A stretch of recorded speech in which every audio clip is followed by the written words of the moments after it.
What is going on, guys? Thank you so very much for joining us right here on Tuesday night. It is Tuesday Night Titans, episode number 56 for your July 9th, 2024. I am your host, JD from New York, as always, joined by my co-host and very good friend, the self-proclaimed Mr. Money in the Bank for 2024, Jason Solomon, better known as the Solid Monster. What's going on, brother?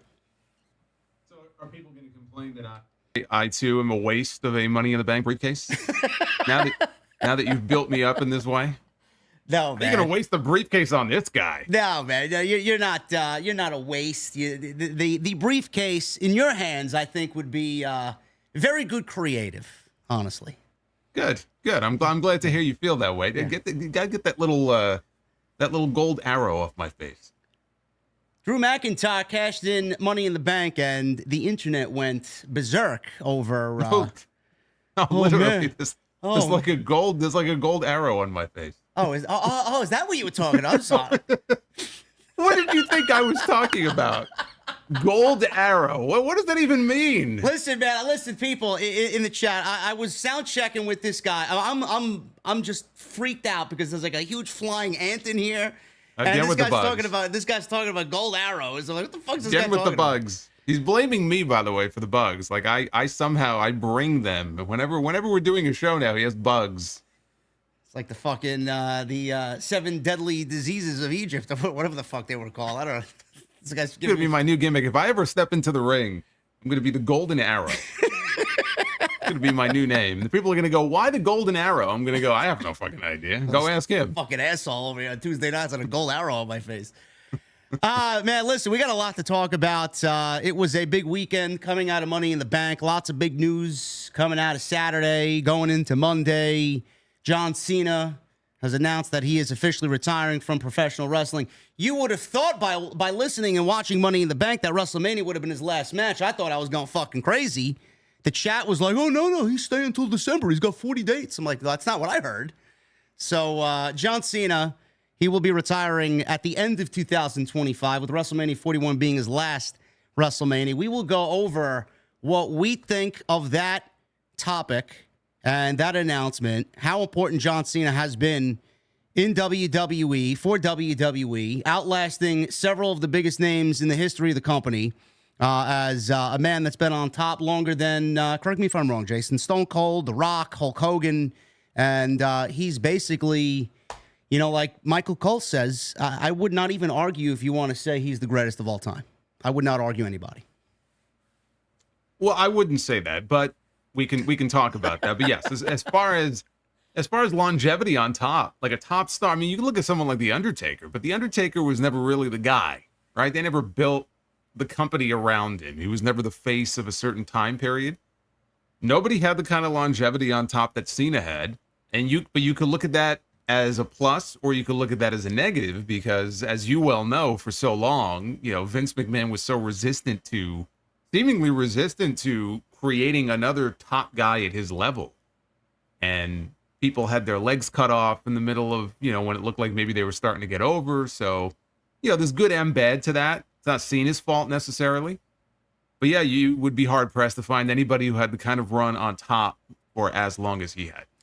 It's an amazing run he had, and we will go over what we think his WrestleMania match should be, who his opponents next year should be. So a lot to discuss there. We'll go over Monday Night Raw as well, the return of Rhea Ripley. We're looking at potentially Rollins getting in the mix now between Drew McIntyre and CM Punk. Where does he fit into SummerSlam plans?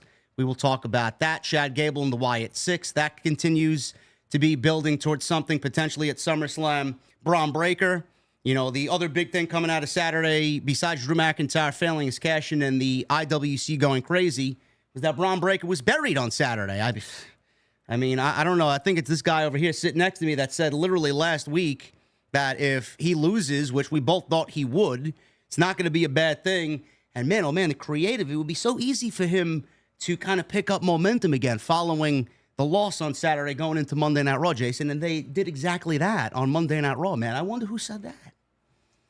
It's amazing how these things work. Apparently when you lose a match to someone's finish, you're buried. and that's the end of you. I mean, they just get rid of him at this point, I guess, right? I'm sure Tony Khan would pick Braun Breaker up right away. That's future endeavor.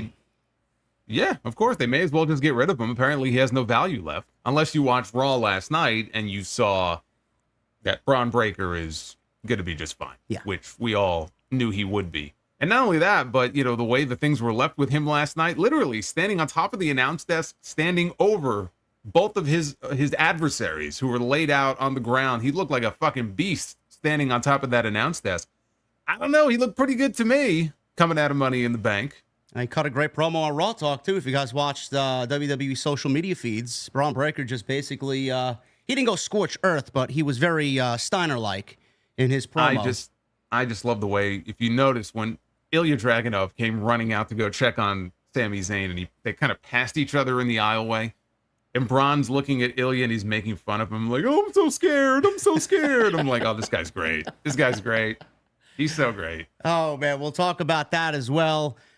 We got news on potentially WWE bringing a IC and US Women's Championships to the main roster. That is a terrible idea. We will go over why that should not happen. And we have WWE hiring a new play-by-play guy for Friday Night SmackDown, Joe Tessitore from ESPN, who is very friendly with Nick Khan, go figure, is now the new play-by-play man on Friday nights. Corey Graves will be going back to his color commentary duties. He was very good. I love Corey Graves at what he does. I think he's fantastic. So they are bringing in someone new, a fresh face, a new voice for Friday Night SmackDown. We will go over the news there as well. We got some AEW talk as well. Who wins the Owen? The finals of the Owen are happening on Wednesday night between Bryan Danielson and Adam Hangman Page. What does All In look like? If Bryan doesn't win the Owen, who does he wrestle? And MJF and Danny Garcia. A lot of people tend to think that Danny Garcia is getting the match with MJF at Wembley. That is not going to happen. I think people tend to forget that they have a pay-per-view 2 weeks after Wembley, which would be the perfect stage for that match to take place if they wanted to do it. So we got a lot to talk about. And we may dabble in some Heat Wave stuff. I don't know if Jason watched Heat Wave. I know people have been asking me, what do I think of Heat Wave? It was like a throwback to Black and Gold. I'm like, please stop comparing. You're not going to get me to watch it that easy, man. Give me a break. So to their credit, though, they had over 9,000 people in the building. So, I mean, it's not very often that NXT gets almost 10,000 people, in the building, especially they just had that Battleground show at the Apex in Las Vegas, which had, maybe 200 people there? So good on them, though. I mean, 700 people. Was it 700 people? I could have fooled me. Wow, man, 9,000 people, man. That's like 4 times the amount of Dynamite. It is. And now they had... Boy, you're going to get yourself in trouble here.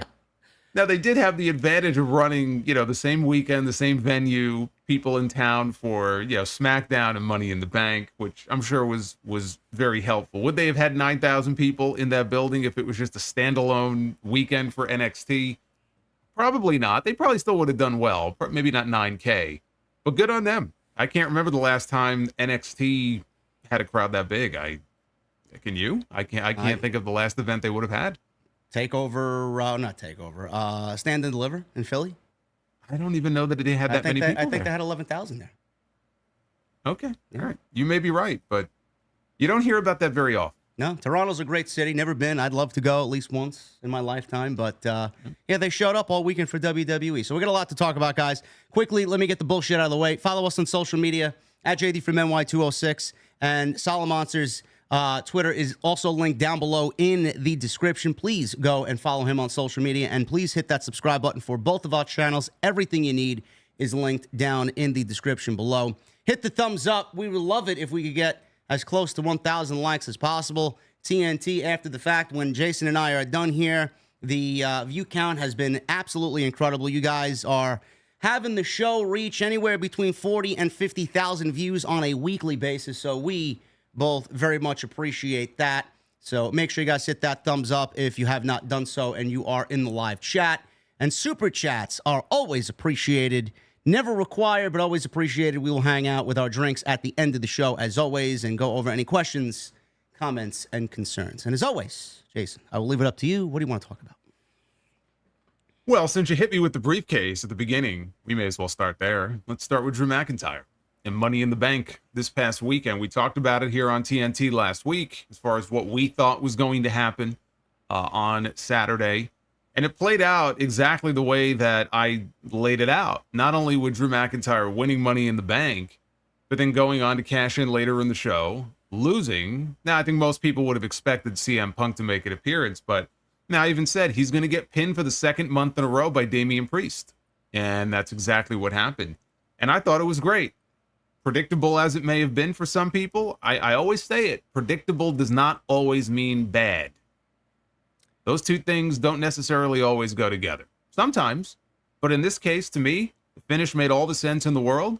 I actually thought Money in the Bank from top to bottom was an excellent show. I was very surprised that there was as mixed of a reaction to the show as there was. I don't know if you got that also with your audience. I did. I felt like, and I felt like it was basically a product of the tribalism. A lot of people were, they had this show under the microscope for whatever reason. They were looking for something to go wrong on Saturday night, and whatever happened, obviously the Damian Priest thing happened, and the ladder match with the ladies, which was a beautiful car crash, got off to a rocky start, but it ended up being one of the best matches of the entire night, if not the match of the night. I don't know. I felt like a lot of people were just looking for a reason to complain on Saturday night. I don't know why. Yeah, it was surprising to me just because I felt like everything, there really wasn't a bad match on the entire show. The women's match scared the hell out of me for pretty much the entire thing. And it started out very rough. And then by the end, they turned things around. There were some really impressive spots. Those matches are always scary just because they're always trying to top each other. The men, the women, it doesn't matter. The women sometimes more so just because they're generally smaller, but they're using the same ladders. So it's not like they have special ladders for the women as opposed to the men. And so sometimes you see them doing these things and you just hope, they don't kill themselves. And then there was the spot that Io Sky and Zoe Stark had off that ladder where Io gave Zoe the Michinoku driver onto a ladder bridge. And I thought she absolutely just killed this woman. And to their credit, they both sold it great. Zoe had this she flipped over onto her feet and then fell down. She was okay. The way Io sold it, that, and I mentioned this on my show, I said that was probably the second scariest ladder spot that I can remember seeing. Second only to, and I don't know if you remember this, but second only to the Salida del Sol that Kalisto gave to Jey Uso many years ago. Yes. Because that was just, that was insane. So, look, kudos to both of them. They made it out unscathed. We already saw them on Raw, Monday night. They seem to be fine. Chelsea Green took that bump through two tables off the top of a ladder down below. So we could talk about the other Money in the Bank matches, but the McIntyre one, the right guy went over in that match. And all these people who were very upset, and I think the real crux of the feedback was, not that people necessarily hated that Drew won or they don't like Drew, but they just felt like, oh, what a waste. What a waste of the briefcase. Because he won it and then he cashed in on the same night and he lost. All right, well, let me stop you there. I don't want to cut you off. Let me stop you there. I know for a fact, I didn't listen to your review yet, but I know for a fact you said the same thing that I did because I posted a clip literally the next day. And I want to let everybody know before Jason continues on here, Drew McIntyre basically fucking told you what he was going to do. He's like, I'm going to win the Money in the Bank briefcase, and I'm going to cash it in.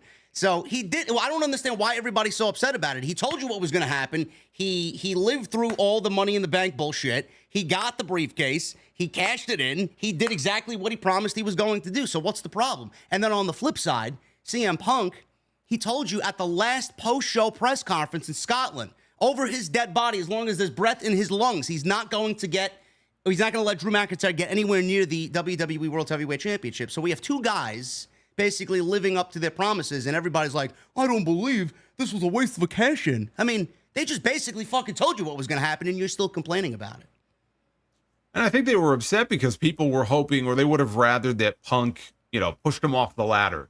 And so Drew didn't even win the briefcase. And that, I think, partly is why people were upset. Why would you go through and do what you did? You could have gotten to the same place by having Punk screw him out of the briefcase and then give the briefcase to somebody else. But I think and you see what they did later in the show. And then you see even on Raw last night, the segment that we got with Punk and Rollins. Not only does doing what they do add to the story between McIntyre and Punk, but it also reignites the heat between CM Punk and Seth Rollins. So that segment that we had on Raw last night, which was really good in the ring with the two of them, we don't get that if things don't play out on Saturday the way that they did. They had to do the finish that way to get to where they're going. This story is still playing out. We still don't know for sure exactly what Rollins' role is going to be at SummerSlam. It looks like he's going to be involved in this in some way. You can't get there. You can't explain it unless you do the finish the way they did on Saturday. So to call it a waste of a briefcase, people are being very ignorant when they say that. You can say that you didn't like the finish and you wish they would have just put it on Chad Gable or that Jey Uso would have won the briefcase. Like, okay, fine. If you're a fan of them, that's a perfectly acceptable criticism if you're upset. But you can't say that it was a waste of the briefcase. It literally, again, it feeds into the top story, arguably the top story on Monday Night Raw. It was the exact opposite of a waste. So that is not a valid criticism in my eyes. That's just sour grapes from people who are upset that they got the finish they didn't like. Listen, having CM Punk cost McIntyre the actual briefcase in the actual ladder match is not the same thing as having him win it and then fucking him over in the actual match after he cashed in. It's two completely different things. The way I look at it is Punk is a petty bitch. He's going to give Drew a little glimmer of hope, and then he's going to strike in the 11th hour, and then he's going to really kind of fuck him over there. I think that's the whole purpose of this thing, not to get him anywhere near the WWE World Heavyweight Championship, and it completes the trifecta. Screwed him over at WrestleMania for the World Championship, screwed him over in Scotland at Clash of the Castle for the World Heavyweight Championship, and now he did the same thing at Money in the Bank. Plus, going back to what you said, Jason, I think you and I can really lay out why McIntyre was the only logical choice there. And I don't want to take anything away from the guys that I'm going to mention here that were in the ladder match. LA Knight, he's not going to be a world champion. He's fighting Logan Paul at SummerSlam. Andrade is not a world champion at this point in time. Neither is Chad Gable, though I would love to see him with some major championship gold around his waist sometime soon. Jey Uso is probably going to be factored into the bloodline. And who else was in the match? There was Drew McIntyre, and who am I forgetting? One more. You mentioned Andrade. Right? Andrade, Gable. We had Carmelo Hayes. Yeah, no way. Yeah. Well, you know what actually surprised me? One thing that did shock me, I thought for sure Logan Paul was going to get involved and cost LA Knight. And I realized when the match was over, I said, oh shit, there was no Logan Paul. That surprised me. But everything else, the way it played out, didn't surprise me at all. We talked about it last week. No, none of those guys really fit into the World Championship picture right now. Plus Cody and Gunther, you guys are looking at two guys that are not losing the championships. That Gunther's going to win the championship at SummerSlam. Cody's not losing the championship at all anytime soon. Both of these guys are going to hold the championship longer than it takes for the next Money in the Bank contract holder to cash in the briefcase. It's going to eclipse 365 days. So none of these guys would have factored into beating Gunther or Cody Rhodes at any point in time. So I don't know why anybody – it's such a foreign concept to these people. They didn't really think about it, and they just really – kind of went into this and attacked other people's based on the emotions they were feeling coming out of the match, which is a little silly. If you just think about it, guys, it all makes sense.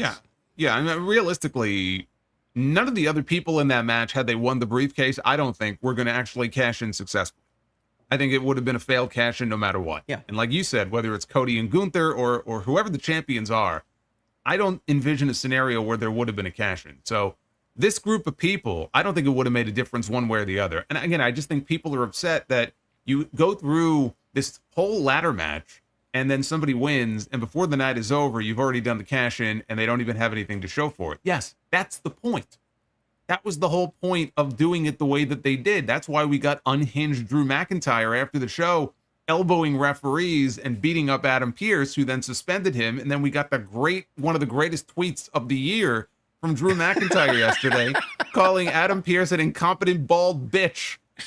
I laughed harder than you would believe. So yes, that's exactly why it played out the way it did, to get us to this moment. Drew McIntyre is now suspended, and he has been invited to Raw next week, or I guess a summit or a meeting of some kind with Adam Pearce, and we'll get a better sense then of what the direction is going to be for SummerSlam.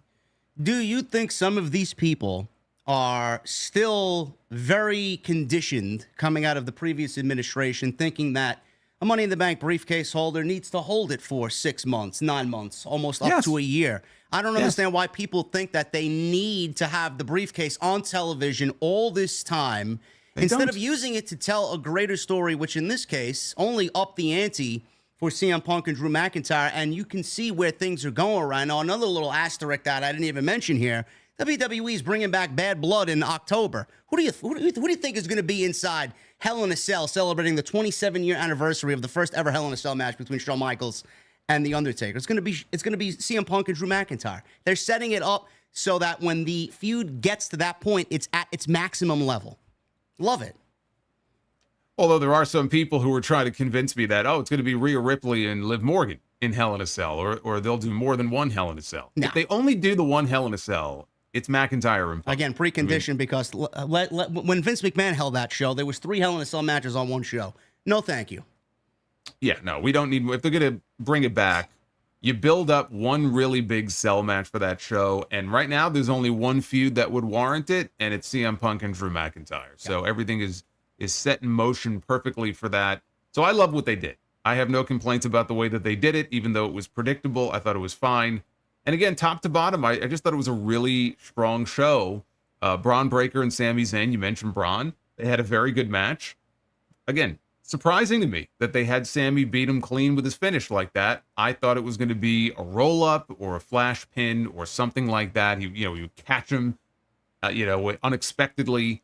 But I didn't hate the fact that they had Sami beat him the way they did. It's not like, that's it. This unbreakable Braun Breaker has been broken and he can't come back from it. Sami Zayn is the guy who handed Gunther his first loss on the main roster. So they have given him some big wins. This is another one. Braun came back. I said, as long as he comes back on the very next show and he redeems himself in some way, he destroys somebody or he destroys Sami Zayn, he gets his heat back like that, he doesn't lose anything from it. Because I think both of us had the same idea that he's going to win the Intercontinental title. It's just not going to be in Toronto. It's going to be in Cleveland, most likely at SummerSlam. And WWE really kind of honed in on making it a point on Monday night last night where Michael Cole basically said the only people that beat Gunther on the main roster were Sami Zayn, Dragunov, and Braun Breaker. I mean, and all these guys, 2 of the 3, and I guess all 3 of them now, Dragunov, Sami Zayn, and Braun Breaker, they're all kind of involved with each other right now. So you could see what type of crowd that Braun Breaker is hanging around. And the fact that Sami Zayn got disrespected because, oh my God, I don't believe Sami Zayn beat Braun Breaker the way that he did. Braun Breaker is buried. I mean, you just don't give 666 days of an undefeated streak, greatest intercontinental title reign of all time, to somebody like Sami Zayn and have him be disrespected because Braun Breaker's supposed to beat him because Braun Breaker is an unbeatable badass. I don't really understand that narrative. I don't mind the way that it happened. He's not buried. And like Jason said legitimately last week on this show, all you need to do is put some pen to paper, have Braun Breaker lose on Saturday, come back on the following Monday, book him like a badass, unhinged, and he's right back to where he was. And that's exactly what they did. Mm-hmm. Yeah, I thought what they did on Raw Monday night was great. And he's right back in the mix. He made it very clear he's not done with Sami Zayn. I mean, he kind of teased it at first, and then he just obliterated him with a spear.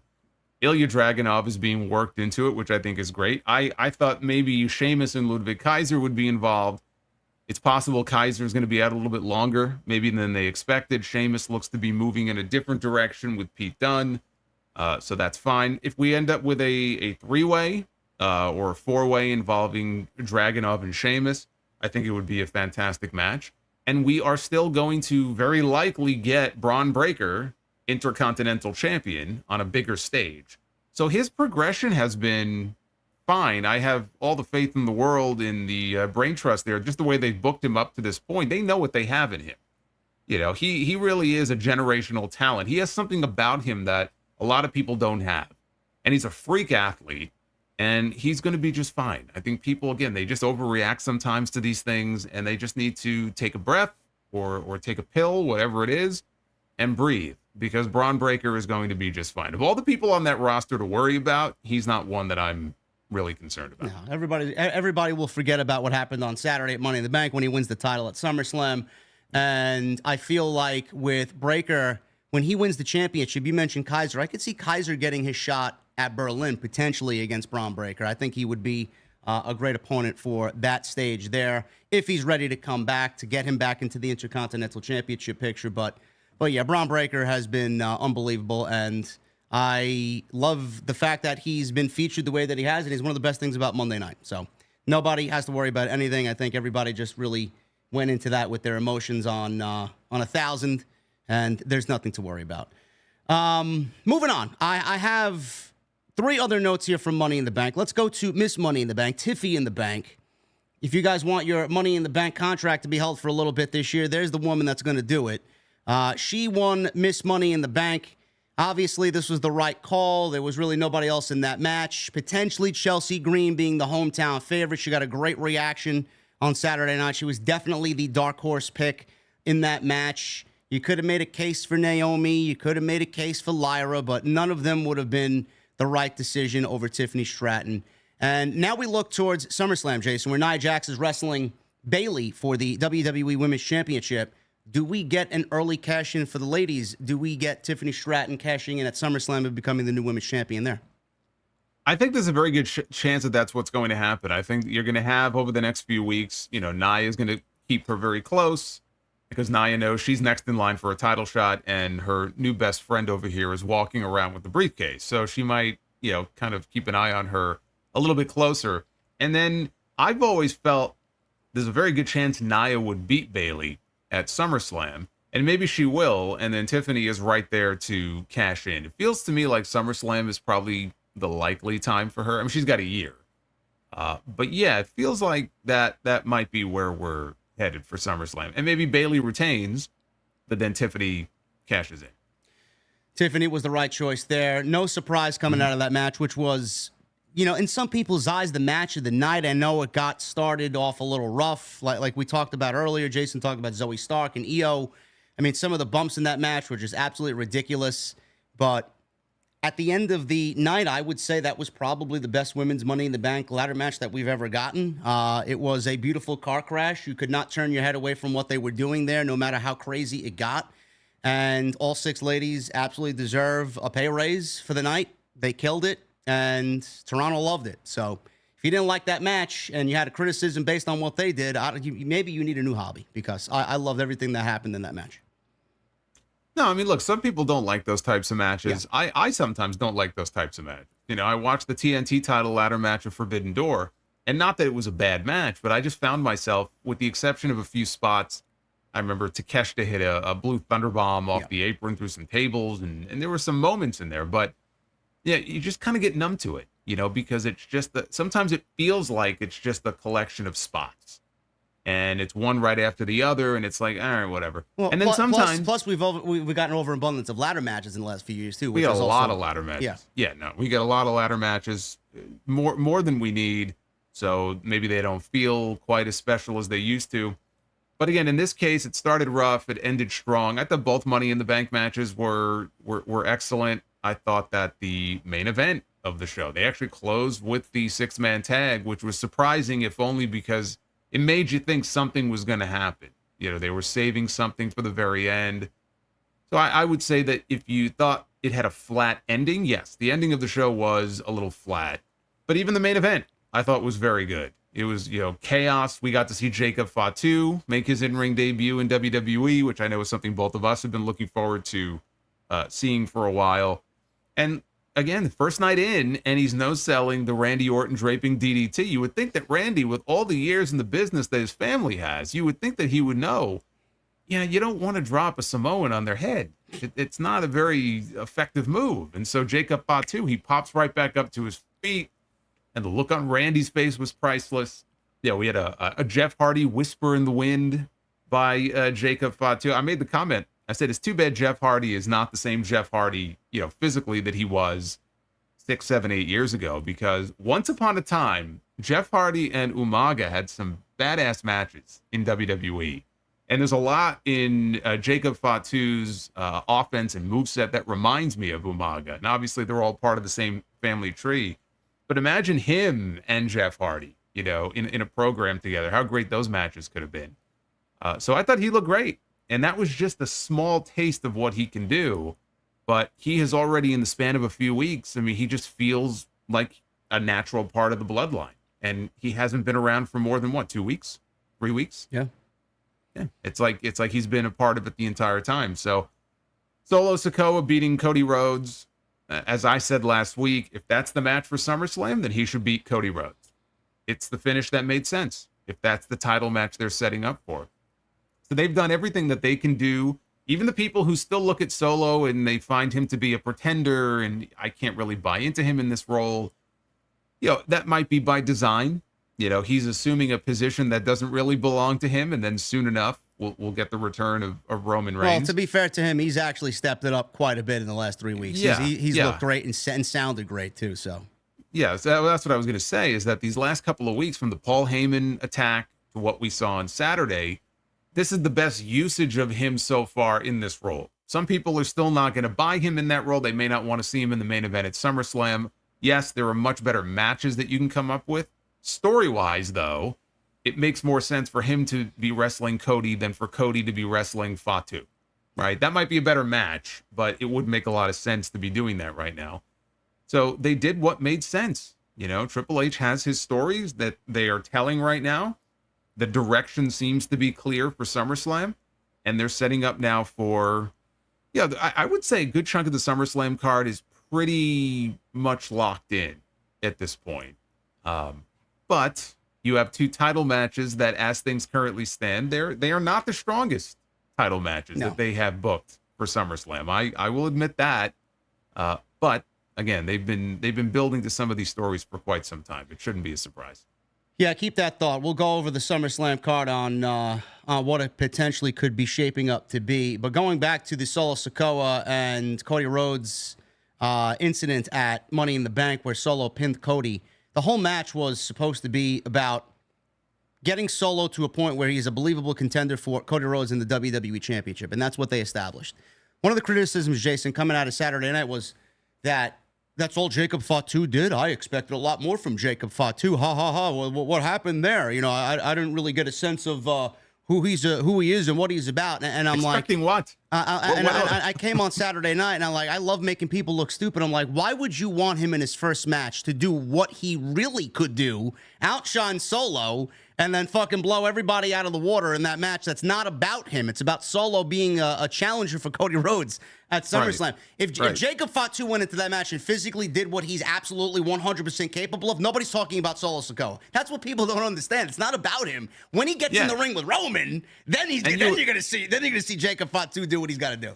And you would think that, some people would realize that the whole point of that match was to really put the spotlight mostly on Solo Sikoa if they're grooming him to be number 1 contender. So I don't really understand why people didn't understand that. Plus, also, it's a 6-man tag. It's an ensemble here. So we haven't seen Jacob in a one-on-one, big one-on-one match yet.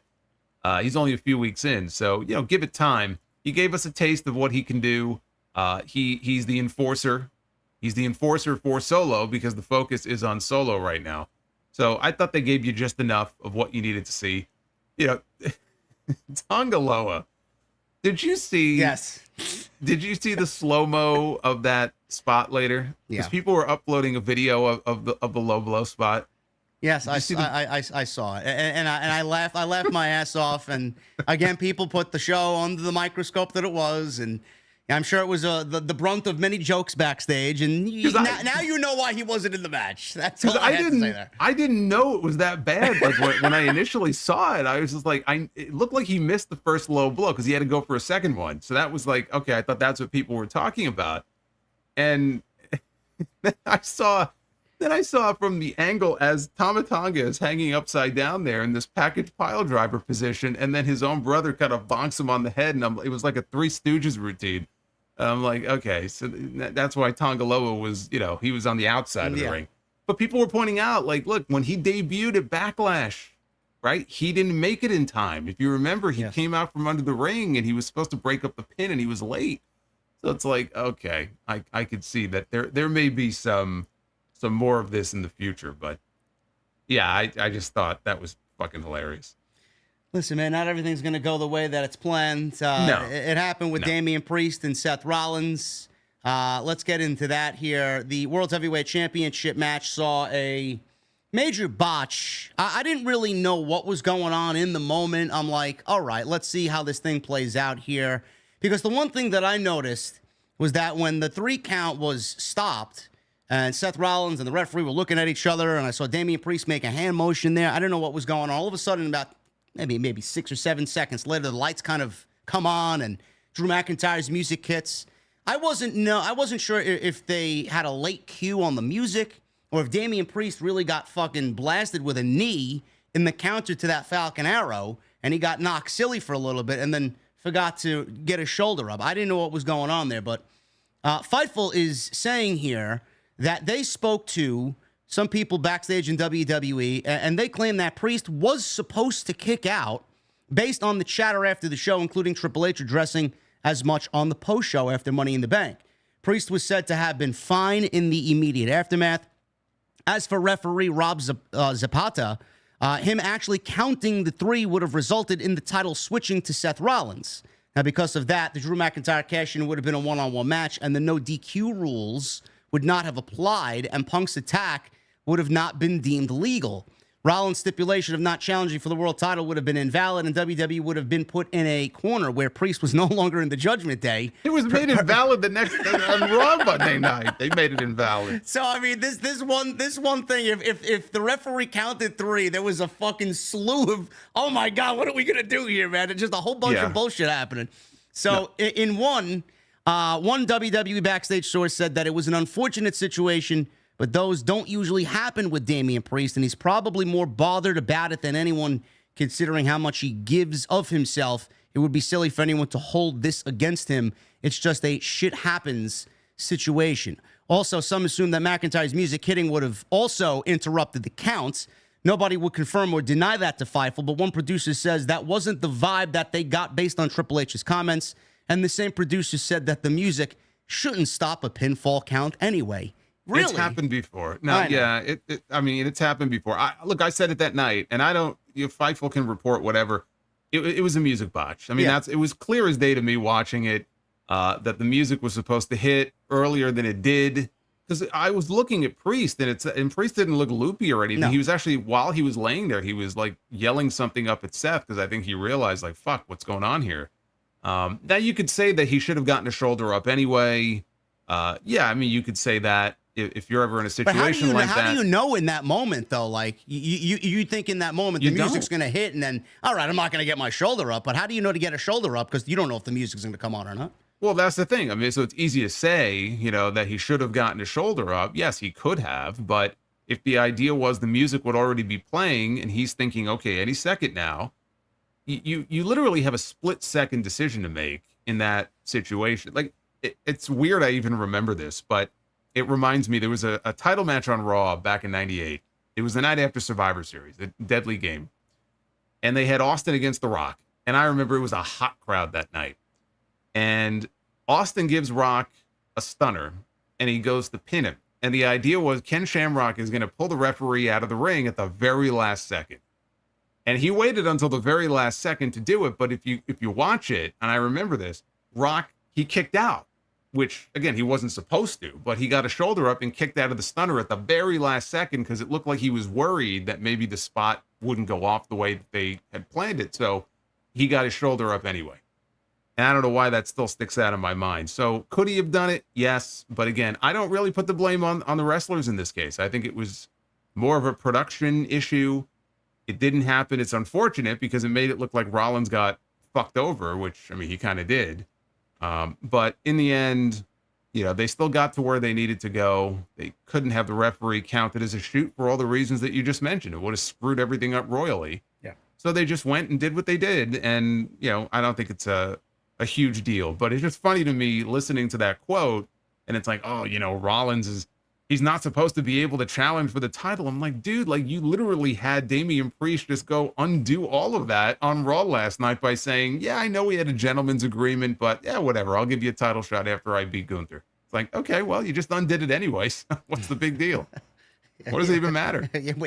Well, we know you're not getting past Gunther, bro. So, hopefully your promise is it's still good to go. I mean, that's a joke to begin with, but. So yeah, that is those are the big things that happened at Money in the Bank. And we're gonna get into John Cena and his announcement in just a second. But I do want to go over coming out of Money in the Bank and what happened that Saturday show. This is what SummerSlam is looking like right now because I put a tweet about it over the weekend. And the card looks as follows, potentially. Rhea Ripley now is back. We'll talk about that a little bit later. She's back against Liv Morgan for the WWE Women's World Championship. I could see that taking place. That is if Rhea Ripley's healthy. We don't really know right now if she's ready to go or not. So that is an asterisk. Bayley versus Nia Jax. That will be for the WWE Women's Championship. Nia Jax won the Queen of the Ring, so she's getting that opportunity against Bayley. CM Punk versus Drew McIntyre. We can assume what's going to happen there. One-on-one match is preferred by both Jason and I. Cody Rhodes versus Solo Sikoa for the WWE Championship. Gunther versus Damian Priest for the World Heavyweight Championship. Braun Breaker versus Sami Zayn looks to be happening in some capacity. We don't know if anybody else will be added. Kaiser potentially. Dragunov potentially. We don't know where Sheamus fits into that. We know that he wants a shot at the Intercontinental title at some point. LA Knight versus Logan Paul for the United States Championship. I put DIY, who just won the tag team championships, on SmackDown against the Street Profits because there really is nobody else on SmackDown. But I see a lot of people wanting Jason and I to talk about this Motor City Machine Guns rumor that was basically started off of an Instagram post. And I said, no, I'm not talking about it because there is no news on it. Like, I get it. I'd love to see DIY versus Motor City Machine Guns too, but you guys are really making something out of nothing. Man, I could see the comments now. If Triple H books that match, I could just see all the comments on it. Why is Triple H catering to the indie geeks? Why is he booking this match? What did they do to get a championship match, man? It's not black and gold. What is he doing? He's ruining wrestling. First of all, I will not listen, me and Jason will not take any Alex Shelley slander, okay? You can fucking leave that shit at the door. Fuck out of here. No, Alex Shelley is great. And when these rumors first popped up months ago, I thought they would end up in AEW, but I said at the time, it intrigued me more the idea of them going to WWE. And I feel like they would end up on the NXT roster. But I would prefer they go to WWE because I just feel like I think they would do well. Whether they're being booked by Shawn Michaels or even if they're being booked by Triple H and they get a main roster run, which they really deserve. I'd love to see them get a run on the main roster. I think they would excel, and I think that they could use them in that tag team. They have two divisions, technically, since they split the titles. Well, so what are they doing with these divisions? How many teams on television right now are being teased to be split? I mean, Kofi Kingston and Xavier Woods, they're not really the strongest tag team right now as far as the New Day is concerned. We got Grayson Waller and Austin Theory potentially being split. Who else? I mean, there's just a Miz and R-Truth. I can't see them lasting for the entire year either. I mean, how many teams do they have that Miz they are potentially talking about splitting? Miz and R-Truth, based on last night, it looks like we may be headed for a Miz heel turns. Yeah. So I don't even think that they're going to be together for that much longer. It just seems to me like DIY winning the belts on SmackDown is setting up the eventual, title win for Tama Tonga and Tonga Loa at some point. I don't know if they do it at SummerSlam. I'd like to see DIY get some time before they drop them. But you've got, let's say you've got Tama Tonga and Tonga Loa, you've got DIY, you've got the Street Profits, you've got Pretty Deadly on SmackDown. Those seem to be the core teams. I don't know if I may be missing one, but that's pretty much what you got. And then you look on the Raw side, again, Miz and Truth, I think they're headed for Splitsville in the next few months. You've got Akam and Razar. You've got the New Day, and they're not going to split the New Day up. And then you've got Finn Balor and JD McDonough, but they're not going to be, they're not long-term tag team champions. They had Pete Dunne and Tyler Bate. Tyler Bate just had surgery for a torn pec. He tore his pec on NXT last week. That's why we saw Pete Dunne doing some single stuff last night, because New Catch Republic is no more for the time being. And unless Alpha Academy, they're not really a team anymore. So what other major teams are there, right? I mean, again, the Creeds, potentially. Okay, so you got the Creeds. The Wyatt Sicks, potentially. Potentially. The Creeds, I forgot. We may be getting Jay and Jimmy Uso back together to do the Bloodline thing. They may be a tag team again. Who knows? Yeah, they will be. They will absolutely be a team, but that's not going to happen in these next few months. That's for down the road, later this year, maybe next year. And I think Jay will continue to do single stuff because he has gotten over on his own big time. and sells a lot of merch. And you see all the entrances, right? They film him in the concourse when he comes out. You think they want that to end? So even if they put the Usos back together and they're on the same page, I think Jey Uso is going to continue on as a single. So yeah, I mean, as far as the tag team stuff, I just think it would be nice to get a tag team title match on that show because they don't get featured very often on these PLEs. And you have 2 sets of tag team titles. And if you have a SummerSlam card with 2 sets of tag team titles and you don't feature at least one of them, I think that's an indictment on the tag team division. So I would hope that one of these teams, and it would probably be DIY, even if it's on the pre-show. Yeah, I know Triple H doesn't like overloading these cards, but there really should be at least one tag team title match on that show. I agree. Listen, it's not all sunshine and rainbows on this end when Triple H is booking his shows. I mean, I'm a big Triple H guy. It's not a secret. You know, Jason obviously thinks the show is a lot better off in his hands than it was in the previous administration. Things are a lot more smoother, a lot more entertaining, a lot more interesting nowadays. But if there's one huge fucking discrepancy in the show, it's the tag team division. I've said this for years. So many years I've said this. So the fact that they actually split the championships at WrestleMania is now rearing its ugly head as a bad decision.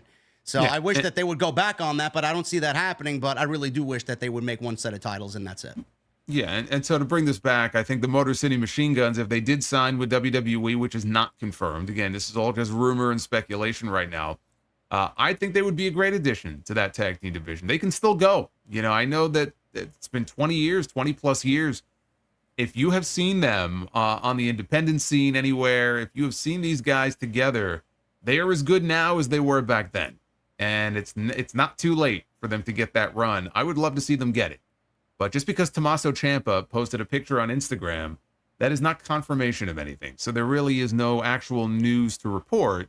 But I think, you know, both of us would love to see it for them if it works out that way. I would love to see it too. It goes back to what I said about Okada too. You know, when Okada was a free agent, he was leaving New Japan, and where was he going? Was he going to WWE? Was he going to AEW? There was a little part of me that wanted him to make the jump to WWE because I was always curious to see what Triple H would do with somebody of that status.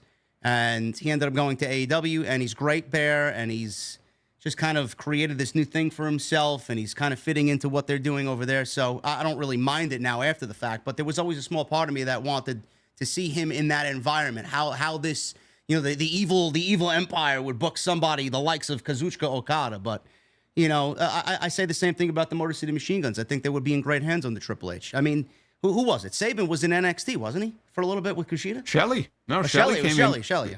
Yeah, for a couple of matches with Kushida. Yeah. So Triple H has worked with him briefly before. Saban, I don't think Saban's ever done anything with WWE.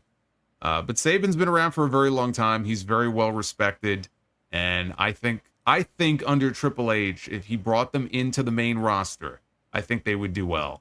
If they brought them into NXT, I know they would do well. I mean, the matches they could have with, you know, Nathan Fraser and Axiom and some of the teams there would be fantastic. And apparently some stuff happened tonight on NXT. Apparently there was a little Rascals reunion. So, I mean, they'd have people to work with, but surprised though if it works out that they end up not going to AEW, because I figured that's where they were going to end up.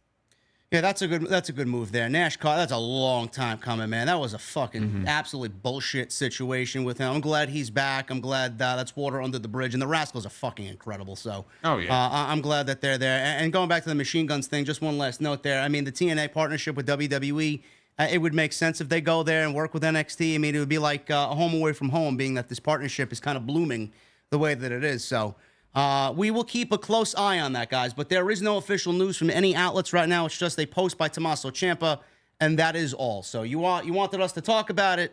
There you go. We talked about it. Moving on with John Cena. The retirement announcement that nobody really expected. We got tipped off from Sean Ross Sapp earlier in the afternoon that John Cena was going to be on the show. Nobody knew why he was going to be there, and when he was ushered out by Trish Stratus, he gets into the ring and basically said that 2025 will be his last year as a full-time professional wrestler. Now, the way you and I all watched it, John Cena made it seem like WrestleMania was going to be his last match in 2025. That is not the case. I was actually very stern on my post-show And then the chat was, no, JD, he's wrestling all year, 30 to 40 dates. I'm like, oh, that's great. All right, so I know what I heard. Don't tell me I didn't hear what I heard. So Cena, he is retiring at the end of 2025, and this is coming from Fightful. WWE sources said that there was some discussion over how Cena would be utilized during the retirement tour, how many dates that he would commit to, and how they could work around his schedule in 2025 to make it happen. Fightful was told that in addition to his WWE schedule, the company is expecting him to still have a number of other obligations. There have also been talks about how Cena will be utilized within WWE following his retirement, but it was adamant that he would be seen on screen again in some capacity following the retirement tour. Now, with John Cena working in 2025, he will have worked at least one wrestling match every year from 1999 to 2025. Specifically, will have worked a WWF WWE match every year since 2000. Though he debuted on screen in 2002, he worked a number of dark matches prior to that. This is something that Cena has taken pride in publicly and privately over the last couple of years. Several talent have already reached out to Fightful and indicated that they are already angling or have planned to angle to try to work with John Cena during the tour. Now, I said on my end, Jason, being that we didn't really have any information on Saturday night, and this was all kind of a shock to everybody. John Cena is certainly one of the greatest of all time. Is he the greatest of all time like WWE promotes? No, he's not. He's not my greatest of all time. I'm going to have that reserved for The Undertaker personally and Shawn Michaels. Take your pick. But John Cena and the importance of John Cena to WWE. I said this when Roman was still in his infancy phase as babyface Roman. WWE pushed so hard to try and find somebody that would take that spot from John Cena, and it seemingly fell on its face because Vince took the plunger and forced Roman Reigns as a babyface down our throat, and the fans revolted, and they didn't want that. So as you seen that get worse and worse and worse, I was quoted saying, well, Roman Reigns, no matter how many times WWE wants to feature Roman Reigns and push Roman Reigns as the face of the company, he's not. Even in his absence, John Cena was still the face of the company. John Cena is now opting to walk away as opposed to not walking away already because the WWE never found his successor. Now, I do believe John Cena is comfortable enough to a point where he knows the company doesn't need to rely on him. The company doesn't need to utilize him as much as they used to. He knows the company is now in good hands, and he knows the company's found its successor in Roman Reigns because he's at that status right now. He is the face of the company. Cody Rhodes as well. I can't leave him out. So it makes this easier for John Cena to walk away. That was what I took away from Saturday's announcement. If you want to go back and question how important John Cena was to WWE, in your opinion, where is WWE if they don't have John Cena? No, I don't even know if that's a fucking question anybody really wants to go out there and answer because there may not be a WWE without John Cena. Honestly. Well, I mean, you can look at it a couple of different ways. To answer your question, they would have been in a really bad way. They were very reliant on him for a very long period of time. They built everything around him. You had Randy Orton, you had Edge, Undertaker was there, the entire time when Cena was first really getting over as a top star. But they weren't the face of the company. Randy Orton was not the face of the company. John Cena, right? Batista. Remember, 2005, we had John Cena winning his first title and Batista winning his. And it could have gone either way. And Vince chose to go with John Cena, and he was the face of that brand for so long.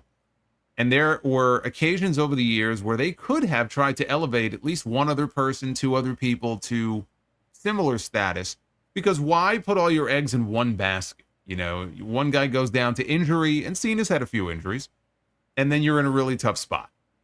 And we have seen situations, the Nexus stuff has been talked about, where people would shit on John Cena because, he buried the Nexus. And in a way, yes, although, again, a lot of that blame falls on the company for booking that in the first place. John Cena has explained over the years that he is not a very political person. And this is what he claims anyway. He's not a political guy, and he doesn't go to management to talk behind people's backs or even to request a certain opponent. Because they were asking him that at the press conference on Saturday, like, what are the names that you want to work with? Is there like a dream match during this final run? He goes, I don't pick people. I've never done that. I've never gone to anybody in the company and said, I want to work with this guy. I got to work with that guy. And I always got the impression that this is the main reason why Vince McMahon loved John Cena so much. Out of all of the top stars and all the egos that he had to deal with over the years, and all the top names that he built up and he booked and he pushed, John Cena is probably the easiest one out of all of them for him to work with. No problems, no headaches, no hassles, hardly any ego involved. He just came to work and did what he was told. Now, unfortunately, that would also include situations where it would have been nice for him to speak up and say, you know what, that doesn't sound like a good idea. Or that, I don't know that this really benefits this person, in any meaningful way. And I get the impression maybe he didn't do that. He just went along with whatever his boss told him to do. Well, you could say that about a lot of people at that status, really. I mean, it's just not Cena. I said that about Goldberg for years.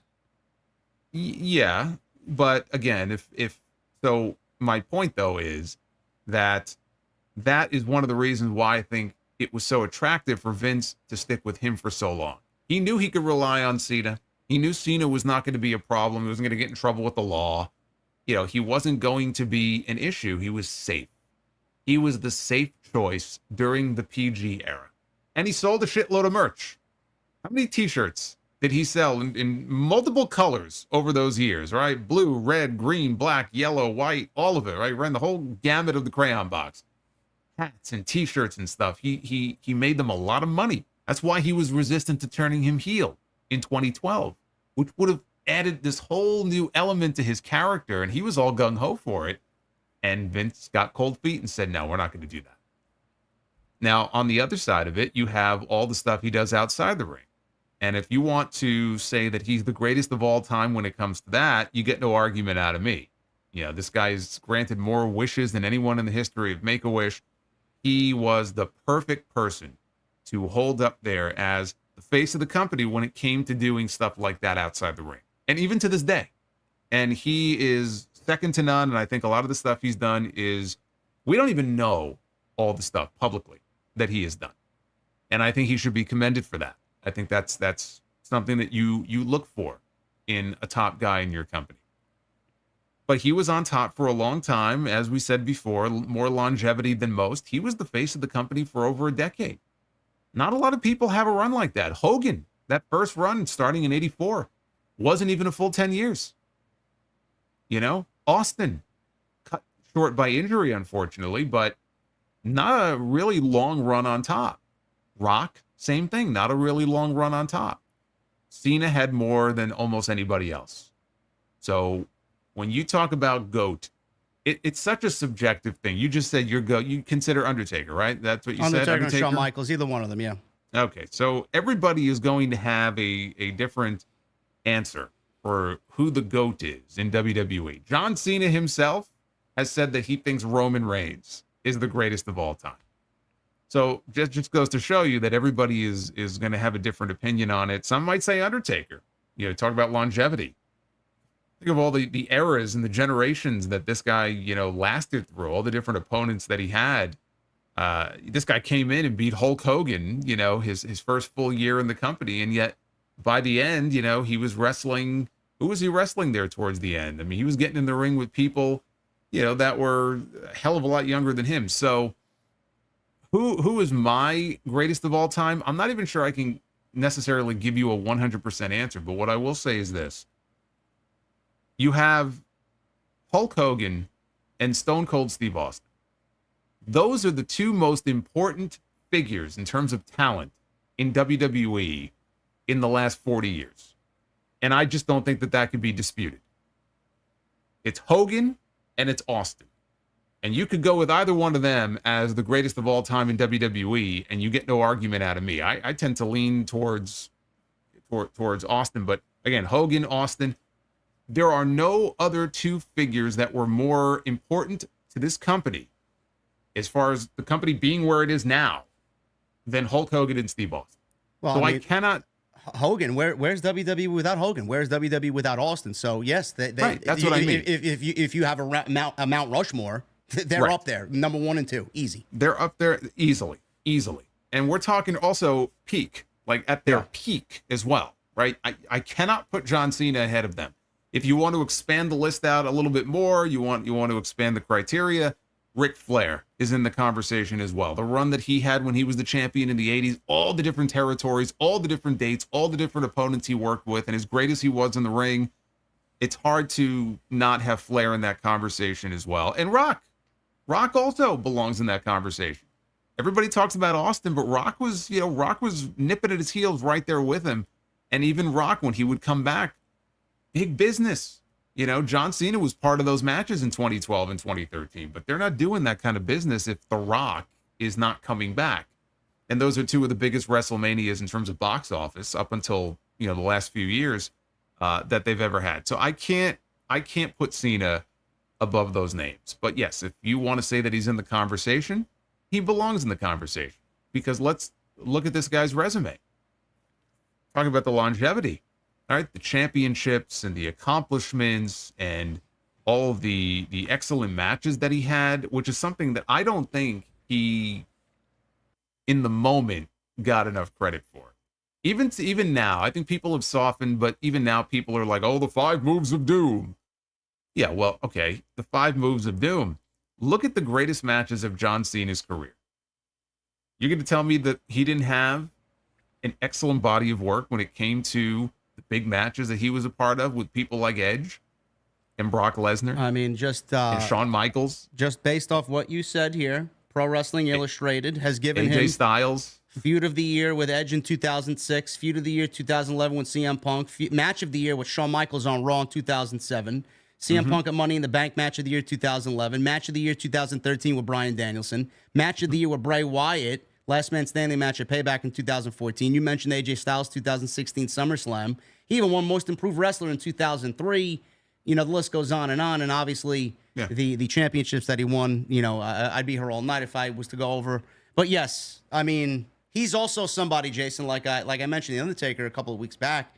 He's gotten better with age. Not now. I mean, I don't really look at him in the Austin Theory match as somebody I want to see on television weekly. I hope that he can maintain a John Cena-esque level going into 2025. But during that period, he was actually adding shit to his moveset that we didn't usually see out of John Cena, and he was wrestling people that you normally wouldn't see in the ring with John Cena because he wanted to give back. So when you start talking about the United States Championship Open and favorite moments of John Cena, I look at that as being the best thing that he's ever done, because it was a different John Cena. It was a John Cena that wanted to give back. It was a John Cena that wanted to work with the younger talent, not only give back to them, but kind of learn something from them too, and kind of come down to their level. It actually made me open my eyes to him a little bit more, because believe it or not, when John Cena was being pushed like the Hogan figure that he was during the early run that he had in WWE, I stopped watching. I couldn't take another Hogan level character being pushed down our throats the way that they did with Hogan, with John Cena, and I stopped watching for a full year because of him. He had gotten over organically, doing the Thugonomics stuff. And then, like you said, they tried to go Hogan with him. That's where the whole Super Cena thing came in. And because Vince McMahon spent years trying to find the next Hulk Hogan. He tried this shit with Lex Luger. We just had the anniversary last week of the Intrepid. One day he was the narcissist. The next day he was coming out wearing red, white, and blue and waving the American flag. You mean the hip toss? Like that's how, yeah. And then we got the hip toss. A hip lock, I think he called it. Hip lock on the Intrepid. So, he was always in pursuit with Diesel, when he made Diesel the smiling babyface champion in 95. How much better would Diesel have been if you would have gone with Kevin Nash in the role that he had there at the end of 95 after he lost the title, where he was only smacking hands with people that had the black glove on, but he just was trying to find that next Hogan. And I think he's always operated that way. And with Cena, he was trying to find that kind of modern day version, that white meat babyface champion that he could go with. And so Cena got a little watered down there for a few years, and I think that hurt him. It definitely hurt him. But again, you can't deny his body of work. It speaks for itself. He gets shit on for it, and I think unfairly so. He's had a lot of great matches, a lot of accomplishments and achievements, and he will go down as one of the greatest in this company. I can't sit here and call him the greatest, though. But that doesn't mean that he's not, deserving of being in the conversation, and that he isn't going to do big business. The thing about this retirement tour, it's actually genius because they've got him for the entire year. not weekly, but they have him for the entire year. They're going to do big business with him. You know, when he came back for that run during the writer's strike, it was a few months, and there was a noticeable spike in ticket sales for a lot of the live events that he was wrestling on. You're going to have him now for an entire year. So you're going to have him not only for house shows and TV, but you're going to have him for some big PLE matches. And if you think WWE is doing big business now, this is an easy way for them to try to sustain that going into 2025. Because if they end up with nothing else, and we know they will because they've got this bloodline story that can go for at least another couple of years. So I'm sure they'll keep that going. But if everything else falls apart, you know, creatively, they're going to have the John Cena retirement tour, and they're going to make a lot of money and sell a lot of t-shirts and do big business. So it's actually very smart. I know you just said that you think the reason that they're doing it now is because he feels like the company's in good hands. He might feel that way, but he has said before that he, no matter what, when he turned 50, that was it. Like 50 was going to be the cutoff for him. And it was WWE that came back to him and said, look, why don't we do this? Like, how about this time period? And as I said before, he was like, oh, that sounds good. He kind of went along with it. He had to clear it with his schedule, but it was their idea. And he just said, yeah, that sounds good. Let's do it.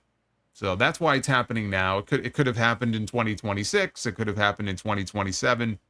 But he wasn't planning on going beyond that.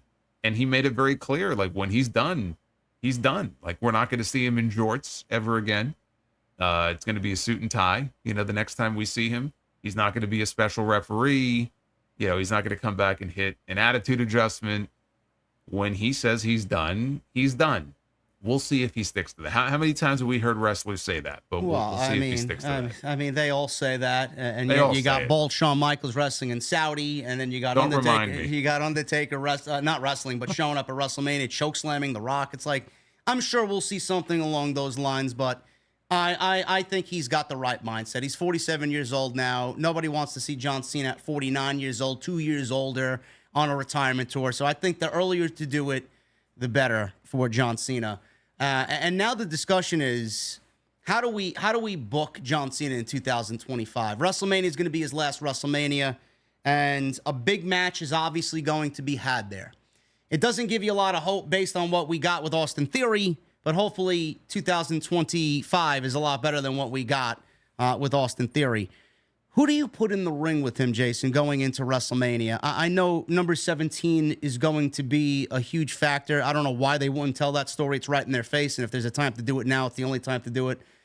If he's going to be chasing number 17, do we do it at WrestleMania, going into WrestleMania, or do we save it for SummerSlam? Do we save it for the end of this retirement tour? When do you find that to be the best time to do it?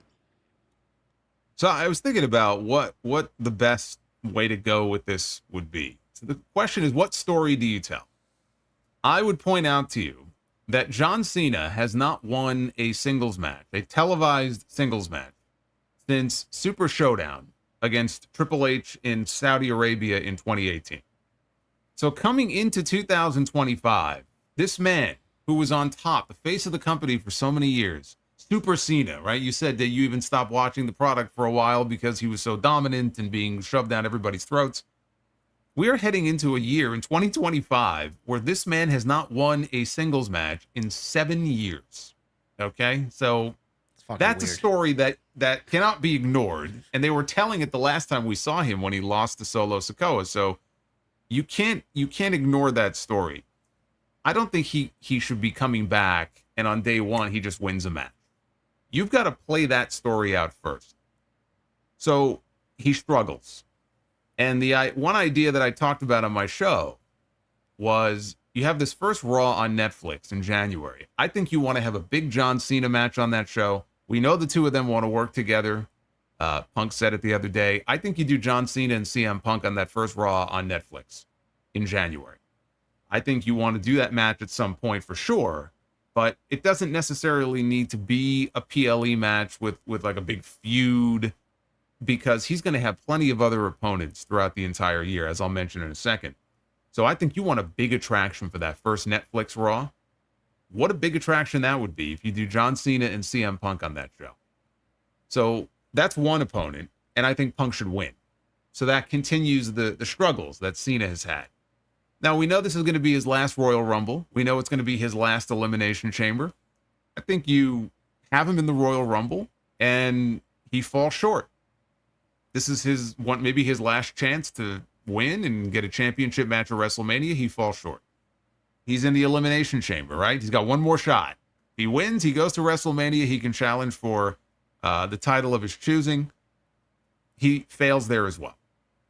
So, to answer your question, going into WrestleMania, I don't think you have to do the number 17 chase for WrestleMania. I think what you do is either at WrestleMania or immediately coming out of it, and probably at Mania, he finally wins that match. You got to pay that story off first. So even in the absence of a title, just him winning is a big deal if he goes into WrestleMania and wins. And as far as who he wrestles at WrestleMania, another name that a lot of people are talking about, and I would be very surprised if we don't get it during this run, is Randy Orton. It blows my mind that these two have never had a singles match at WrestleMania before. For all the matches they've had, never had a singles match at WrestleMania. I kind of feel like you want to do that match there, but do you do it there, or is Randy Orton a consideration for his last opponent? Do you have a preference? I mean, would you rather see them have that WrestleMania match, or do you think that Orton needs to be the last man that he shares a ring with? Honestly, I did not know that they never had a WrestleMania match. Now that you said it, I mean, triple threat. It was a triple threat at 24 with Triple H, but never had a singles match at WrestleMania. I don't see how you don't give them a one-on-one match this year if it's the last time you can do it. And what is Randy Orton theoretically? Just thinking out loud, what is Randy Orton going? I mean, we could put him against Cody, but then you got to think, well, Cody and Rock is probably the direction for WrestleMania. Maybe we don't really know yet, but based on what we've seen, that's the way that they're going. I would absolutely do Randy Orton versus John Cena at WrestleMania. I think it's an innocent enough a match. It's a big attraction on a show where we could potentially get Cody and Rock, and then Roman and Fatu potentially, or whatever else they got planned there. I think that would be great. Mm-hmm. Yeah. So that's what I'm thinking. It's big attraction, get Cena on the card, and he gets that win finally. He gets rid of this losing streak. Now he can start winning some matches. He has to start stringing some wins together. Yeah. If you're going to tell the story about the chase for number 17, then coming out of WrestleMania, you can start to tell that story. But it's going to be very important for him to start winning matches because, for all the people who might say, well, John Cena should be wrestling all the younger talent and giving them the rub and putting them over. Well, the problem is this guy hasn't won a fucking match in 7 years, right? A singles match. And if he continues to lose, beating John Cena doesn't mean anything. Look at Austin Theory. Now, that had more to do with the booking coming out of WrestleMania. They dropped the ball with him. What did that win at WrestleMania mean for Austin Theory? Jack shit. Nothing. What did the win, in hindsight, looking back at it, the win that Solo Sikoa got over John Cena mean? What did Solo Sikoa do after that? He proceeded to... He was a henchman for Roman Reigns. Yeah. No, but he lost, mostly house shows, but he just lost. It's not like he went on some... What was it, 0-27 or something like that? No, it was 0-34. It was something ridiculous like that. And this is the guy who beat John Cena with 15 Samoan spikes or whatever it was. It was something ridiculous like that. I'm surprised John Cena could even speak. But it doesn't mean anything. So he's going to have to start winning. If you want him to put somebody over towards the end of the year, it's got to mean something. So he's going to have to start, winning no matter what. But the chase for 17 is a story you have to tell. It doesn't have to be at WrestleMania. Some other opponents, I'd love to see him get one more match in there with AJ Styles. I don't think the two of them had a bad match. All the matches they had, including the last one, I think Cena won 16, right? Didn't he win 16 against AJ at the Royal Rumble? Yeah. I think that was number 16. So I'd love to see them get back in the ring. I'd love to see, Cena and Sheamus one more time. Sheamus beat him, to win his first world title. But it can't just be nostalgia. You got to get him in there with some new faces too. So I would love to see Cena and Cody Rhodes, whether it's for a title or not. I'd love to see Cena and Cody at some point. John Cena and Logan Paul. Yep. That seems to be a must. John Cena and Gunther. Absolutely. John Cena. That was probably the name at the top of my list. And the next question that I had for you, do we play 17 off with Cody? or do we play 17 off of Gunther? I think I'm going to lean towards Gunther on that because it just reeks of old school, like fucking USA versus like the foreign villain, you know? Well, we got that with Cena and Rusev at WrestleMania. Yeah. Well, yeah, I tend to lean the same way. But, and I don't know what you're going to say about this. If you do that, I think Gunther wins. yes, absolutely. Yeah, I don't think John Cena needs number 17. I don't think he wants 17.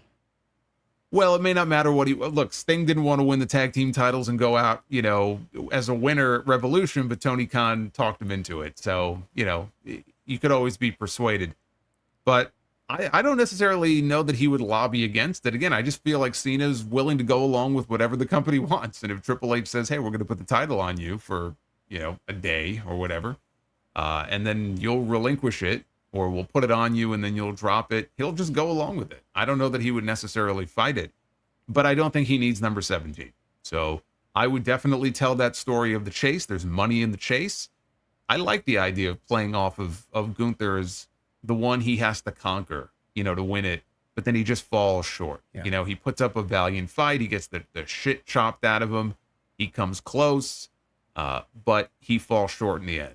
So I think you want to do that match. Braun Breaker is another opponent. You could have Braun Breaker retire him if you want, but I'd love to see the two of them in the ring together. And I guess the only other thing I would say about this is, since we know he's going until December, I was thinking about this. So when do you do the match? They always run Madison Square Garden the day after Christmas. They always have that final MSG show of the year. And I think you definitely want to do it up big. You can market, promote an entire special around John Cena's final match.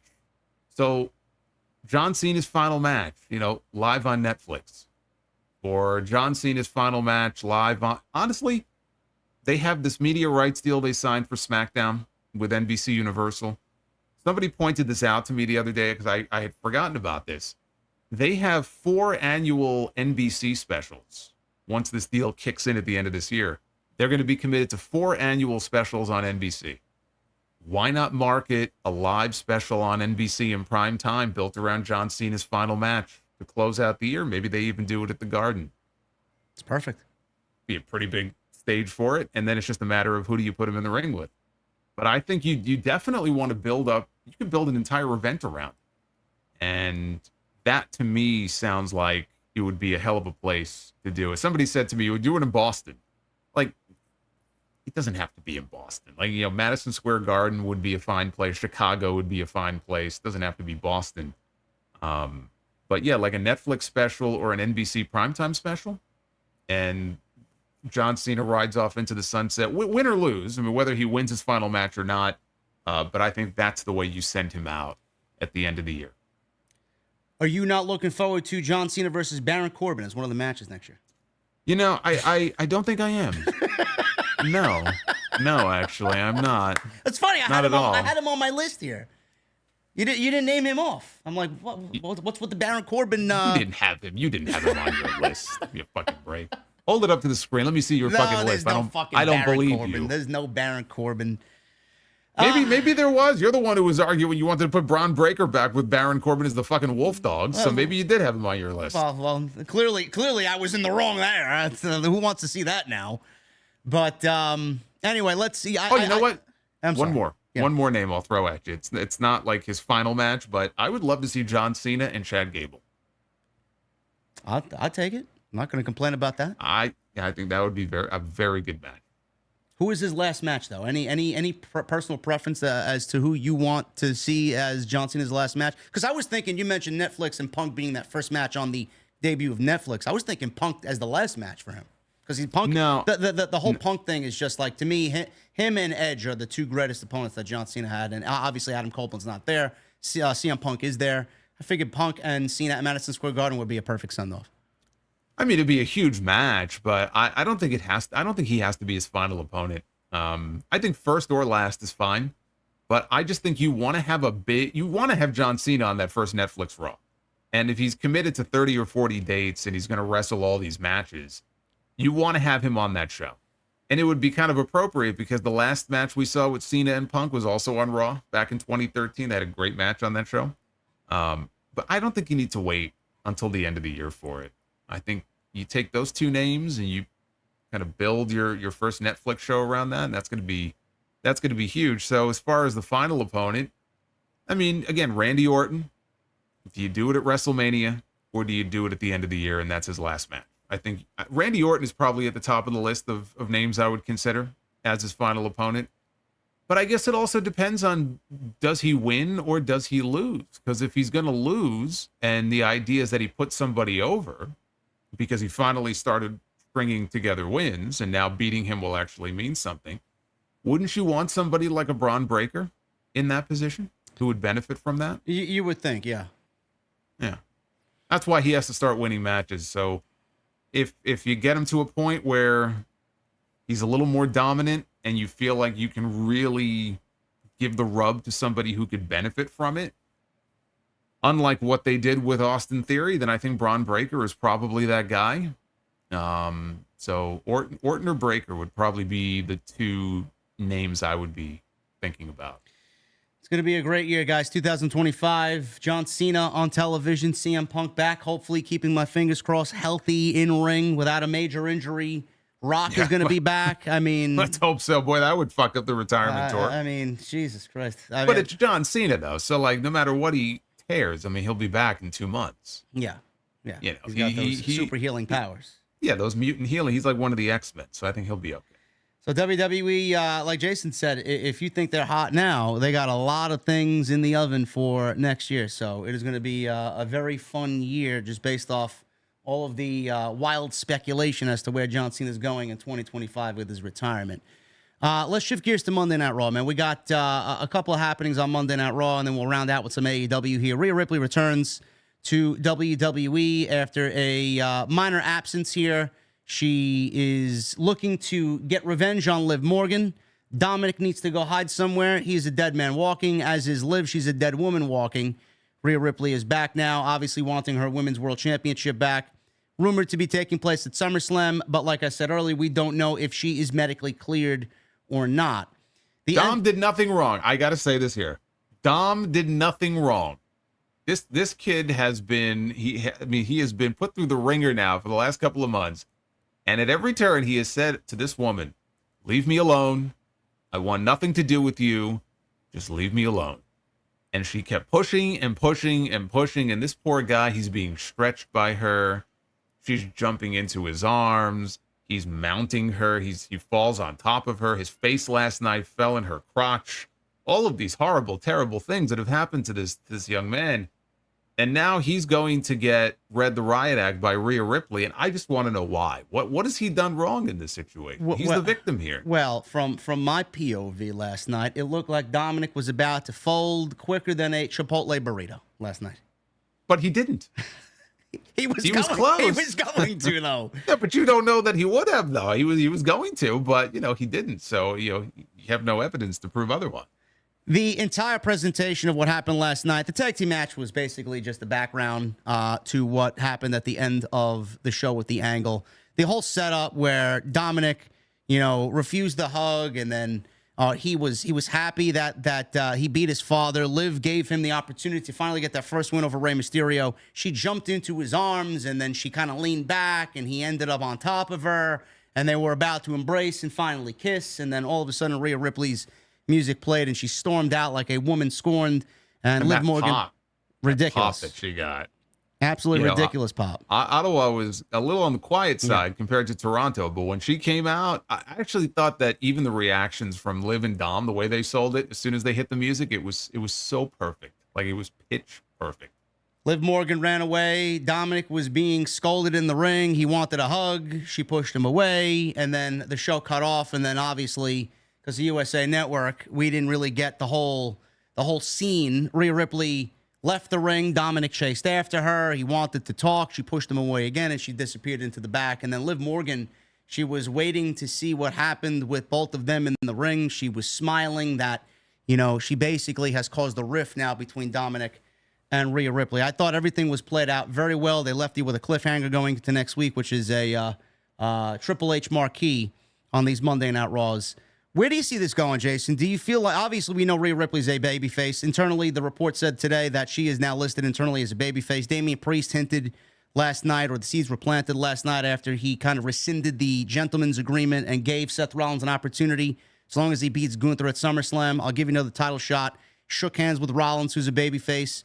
So we're getting seeds planted that Damian Priest is a babyface. Rhea Ripley's obviously a babyface. Where do you see this going? Do you see them being exiled from the Judgment Day? Both Damian Priest and Rhea Ripley. Liv Morgan will eventually win out in the end here and be the new mistress of the Judgment Day. Dominic will end up siding with Liv Morgan because of what she did for him and get his first win over his father. How do you see this playing out?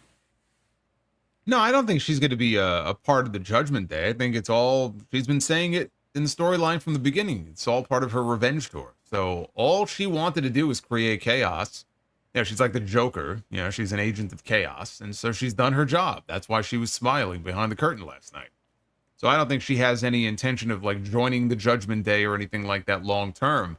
Now the question becomes, when we get the eventual match between Rhea and Liv, do they do a swerve where Dom, kind of betrays Rhea and ends up with Liv? I don't think so, though. I think Liv is playing him and she's going to laugh in his face.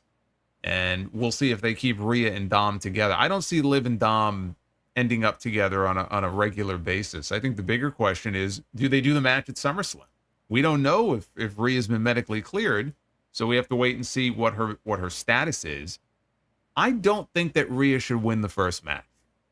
I think that to just have Rhea go in there and kill her in the first match on day one and just win the belt back, that's it. It's over at that point. And this story is too good, I think, to blow off after just one match. So if they do the match at SummerSlam, I think that Liv should find a way to win.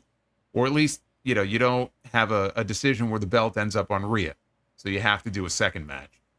And then in the second match, you can always, do the title change there. But the story they've been doing is so good, I almost think it would just be a waste to just blow it off in the first match. You have to think Dominic's going to be involved in some way. Maybe he'll end up being the referee. Maybe it'll be Dominic on a pole. First person to pull him down can use him as a weapon. Who knows? He'll have some kind of involvement in this match. But I don't think Rhea should win on day one. I think that would be kind of a waste. I agree. I think if they do get the match at SummerSlam, I do think Liv wins and retains the championship. And I'm obviously always thinking ahead. Bad Blood just has the perfect, the whole perfect setting, the name of the play, the name of the show, the setting, what it symbolizes, just for that feud to play off there. So I'm already thinking Punk McIntyre, Bad Blood. I'm thinking Rhea and Liv, not in a Hell in a Cell, at Bad Blood. I'm also thinking Roman versus Solo at Bad Blood. So I'm already thinking ahead to October. But I agree with you. I think that Liv, if the match does take place at SummerSlam, she retains the title for now. I think it's way too early to end it. Yeah. Yeah, and again, she's done a great job with everything they've asked of her. It's weird. Like when Rhea got hurt, it was a horrible situation because she was one of their top names. She was easily the biggest star in the women's division, and there's never a good time for anybody to get hurt. But she had been the champion for over a year. She had just beaten Becky Lynch, and she went down with this injury. And it's like, oh shit, what do we do now? So they took a negative and they turned it into a positive, because if that doesn't happen, then we don't get this story. So we ended up with this great story, and it's doing huge numbers on social media. People are they're into it. That's why they keep getting so much television time every week. You see, Liv and Dom are in like at least 3 segments a week on TV. So they took a negative, they turned it into a huge positive that now can drag this story out for at least a few more months. And then, like you said, Bad Blood would be a good place maybe for them to pay it off.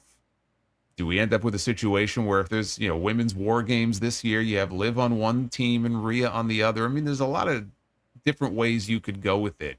But the big beneficiary here was Liv Morgan, because had Rhea not gotten hurt, they would have wrestled. But I think it probably would have been one and done. And I don't know what Liv Morgan would even be doing right now. Nothing. She took this opportunity, and I think she's knocked it out of the park. She's been great. I mean, the in-ring aspect of Liv Morgan is still kind of a little shaky, in my honest opinion. We haven't seen her have many matches, though. No. I mean she works Zelina okay, but like you said, the character work that she's had on television has been fucking great. It's been perfect. Mm-hmm.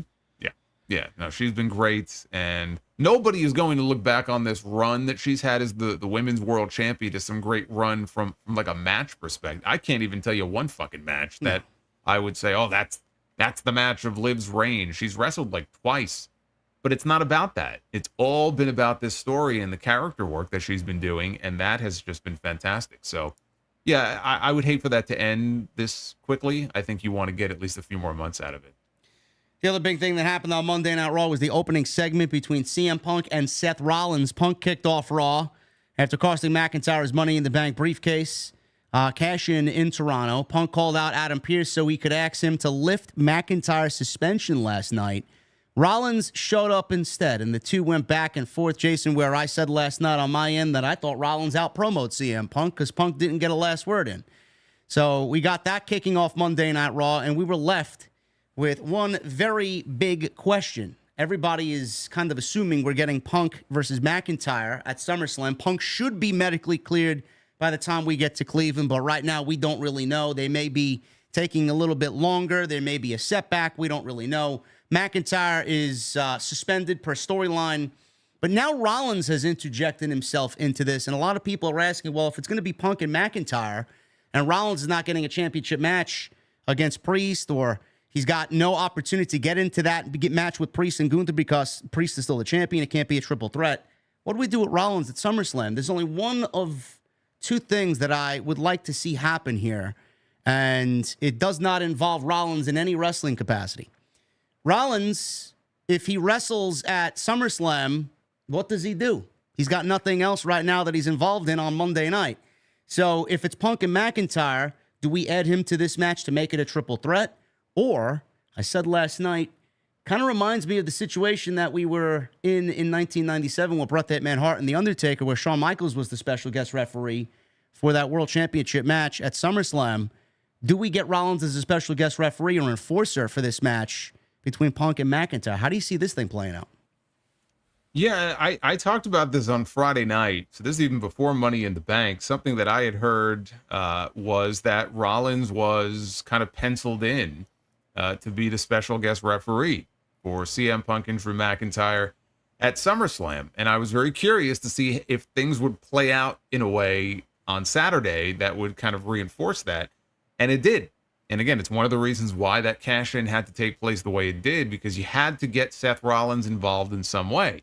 You had to get him angry enough at least Punk, if not both of these guys, that he would interject himself into this program, into this feud. So now he's got beef with both these guys, because on the one hand, you have Drew McIntyre cashing in the middle of his match, trying to take the title. And so obviously he would be upset with Drew for interfering in his business. And CM Punk also interfering in his business and potentially, costing him the World Heavyweight Championship. So now he's got reasons to be angry with both these guys. And the referee spot is, of the two options, is probably the one that I would prefer.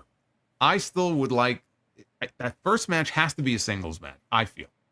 Punk and McIntyre should be one-on-one. If he's cleared, that's the match you do at SummerSlam. Adding in Seth Rollins, let's say, as an enforcer or a referee for the match, it adds intrigue to the match because he doesn't like either one of these guys, right? He probably hates Punk more. So what's he going to do, right? How's he going to factor into this? And I've always said that in that first match they have, Drew McIntyre should beat CM Punk. Punk should not beat Drew. So it's very easy to envision a scenario where if Rollins is a referee for that match or an enforcer, and then the ref gets bumped, now he's got to get in the ring and get involved. That he would, in the end up counting the fall for McIntyre. And that could be how McIntyre picks up that first win. Ideal scenario, he wouldn't be involved, and it would just be Punk and McIntyre, because that's the real issue. But yeah, Rollins has no other obvious role on this show. And short of a triple threat, I don't know what else he does. And he's not going to not be on the show. So the referee thing seems to make a lot of sense. Everything I heard, it still seems like that would be the most logical way to go. Unless the idea of him being a referee was only penciled in because they didn't know if he was going to be medically cleared, because he got cleared a lot sooner than most people thought. So we'll see. It's one or the other. I mean, what other role is there for him on the show? He's not feuding with anybody else. He has no involvement with the Wyatt Sicks. Anything else, he would just kind of feel shoehorned into at this point. So my money is on referee. If I had to place my bet on where he's going to fall in this thing, I think he may end up being a referee in that match. Yeah, that's the way I'm going too. It's going to be interesting to see how WWE transitions Rollins from this to back to the World Championship, because I know he wants another shot at the championship, being that he got screwed out of it at Money in the Bank. Gunther, by that time, will be the champion. How does he transition into a feud with Gunther if he's still got a problem with Punk? And obviously, Punk is feuding with McIntyre. So there's a lot of moving pieces here, which I appreciate. And I trust that this administration is going to give us the right story coming out of it. But yes, a one-on-one match between Punk and McIntyre after all these months is absolutely where they should end up. Remember, Bash in Berlin is at the end of August. We don't know what's going to happen there. We could see a triple threat match there, and then right back to Punk and McIntyre inside Hell in a Cell for Bad Blood. Or we could see a triple threat match inside Hell in a Cell. We have no idea. We don't know where they're going to go. So there's a lot of moving parts here. But I love it. You got three guys at the top of their game on Monday night, all feuding with one another, and it makes for captivating television. I can't ask for anything more on Monday night. Love it. Yeah, and Rollins in that promo, I mean, the thing about it is he was serious. Yeah. So when you get serious Seth Rollins, that, especially on promos, that's usually the best version of him, when he's not out there cackling like a fucking hyena and he's actually serious. I mean, the first promo with Punk, every time he's out there with Punk, I feel like they bring the best out of each other, but especially for Rollins. Like, he's on his game. And I feel like it's because he knows who he's in the ring with, and he knows that, he doesn't want to be outshined. So he's going to be, putting in his best effort. And we end up with the Seth Rollins that we saw last night, which is, I'd like to see more of that Seth Rollins. Me too. Less high heels, more angry in the promo. Well, I was going to say clown shoes. Remember he came out that one time with the giant red shoes? Yes, the Super Mario shoes, yeah. Is that what it was? Okay. Yeah. What are they? Literally spaceman looked like shoes? I don't know who wears them out in public. I mean, I'm gonna wear them. I'm gonna wear them to the next Hog show, man. You see me showing up doing commentary. Yeah, you got. I'm gonna lay down the law there as the commissioner. I'm not letting anybody in the building wearing those shoes. How do you get on the subway with those things? How do you fit through the doors? I don't know. I heard they're very expensive too. I know. That's when I heard that. I thought it was just like a gimmick, but apparently they're a real thing and people can buy them. I don't know where the fuck you buy those things, but whatever. If you're just gonna wear them in everyday life, how do you walk into the door anywhere? Let alone Is it just a fashion statement? Does it keep you warm? Is it like a winter thing? I don't know. Keeps you warm. I mean, I don't know. Where do you even buy those things? It's a good question. I mean, it's ridiculous. He looks like a fucking clown. He walked out that time. Where do you buy them? I don't shop in those places. Thank God. I don't think Skechers takes them. I'll stick to my Nikes. Bo Dallas, he appeared in the flesh, surprisingly, in Adam Pearce's office. Bo was in Adam Pearce's office after Chad Gable asked Adam Pearce if he was going to do anything about the recent Wyatt Sicks VHS tape that we got played last night, where we finally saw a little glimpse, a glimmer, as to who's behind the mask, as if we didn't know who was behind the masks of these characters already. But we finally saw Dexter Lumis with dreads. We saw Eric Rowan. We saw Joe Gacy. And then obviously Bo Dallas portrays Uncle Howdy. He was in the flesh in Adam Pearce's office. Gable asked Pearce if he was going to do anything about it. Pearce said no. Maybe you should think if there is a reason why they are targeting you. You might have a reason as to why they're targeting you. And Gable was like, well, it looks like I'm going to have to do this on my own and go get backup on my own. Later in the show, we saw him talking to the Creeds once again. We don't know if this is finally coming to fruition here. But Bo Dallas, Jason, sitting in Adam Pearce's office, I said this last night, it feels to me that we're getting this on a weekly basis with Chad Gable. The vignettes have been great. Bo has been great. These VHS tapes have been fucking unbelievable. But the thing is, I don't know how many more weeks I could take of a VHS tape playing before I start asking the one very important question in this entire Wyatt Sicks dilemma. When do we get them in the ring? Seems like SummerSlam would be a great start to do that against Chad Gable, whether it's Bo Dallas, Uncle Howdy versus Chad Gable, or we get some form of the Wyatt Sicks versus Gable and his new backup in the Creed brothers. Where do you see this going? And do you have the same concern as to I do? These VHS tapes, great, but enough is enough. When are we going to get them in the ring and get that story played out in the squared circle? Yeah, it's getting to the point where, I mean, how many more weeks of her, dropping? I said last night, it's like she works for Amazon on the weekends or something. Every fucking week, there's a new package that she's delivering. There's a fucking UPS delivery driver her all the time. Yeah. Especially the way it looked, like it wasn't even taped shut and shit. Like, they just throw it down. They don't care. So, like, I don't know how many more weeks of this that I could take before I start asking the question, like, all right, enough already. Can we kind of move this along? Because I was hoping that maybe some of these tapes would be therapy sessions with the other members of the Wyatt Six, and it doesn't look like we're going to get that. But we kind of got the mission statement from him last night about why they're here and what their goals are. And I think SummerSlam Bo Dallas one-on-one with Chad Gable is the direction I think we're going to end up with, and that's why he was in Adam Pearce's office.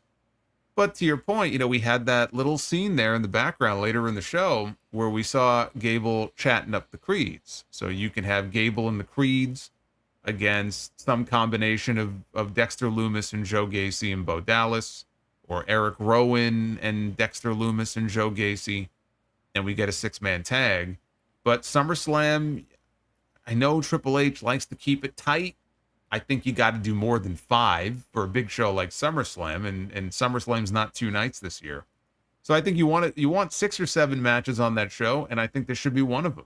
And I'm gonna say one-on-one is what it'll end up being, but it's got to be one or the other.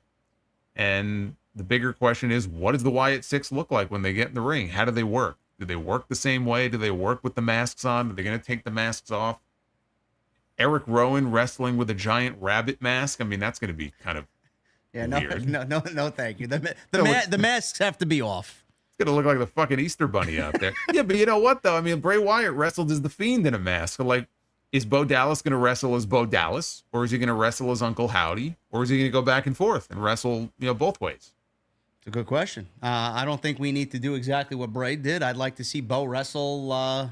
He had a new mask made, and it looks, better. Like, if he was going to wrestle with it, it looks more breathable. So, yeah, they might be wrestling in their masks. Nikki Cross is going to wrestle maybe with that Leatherface mask on.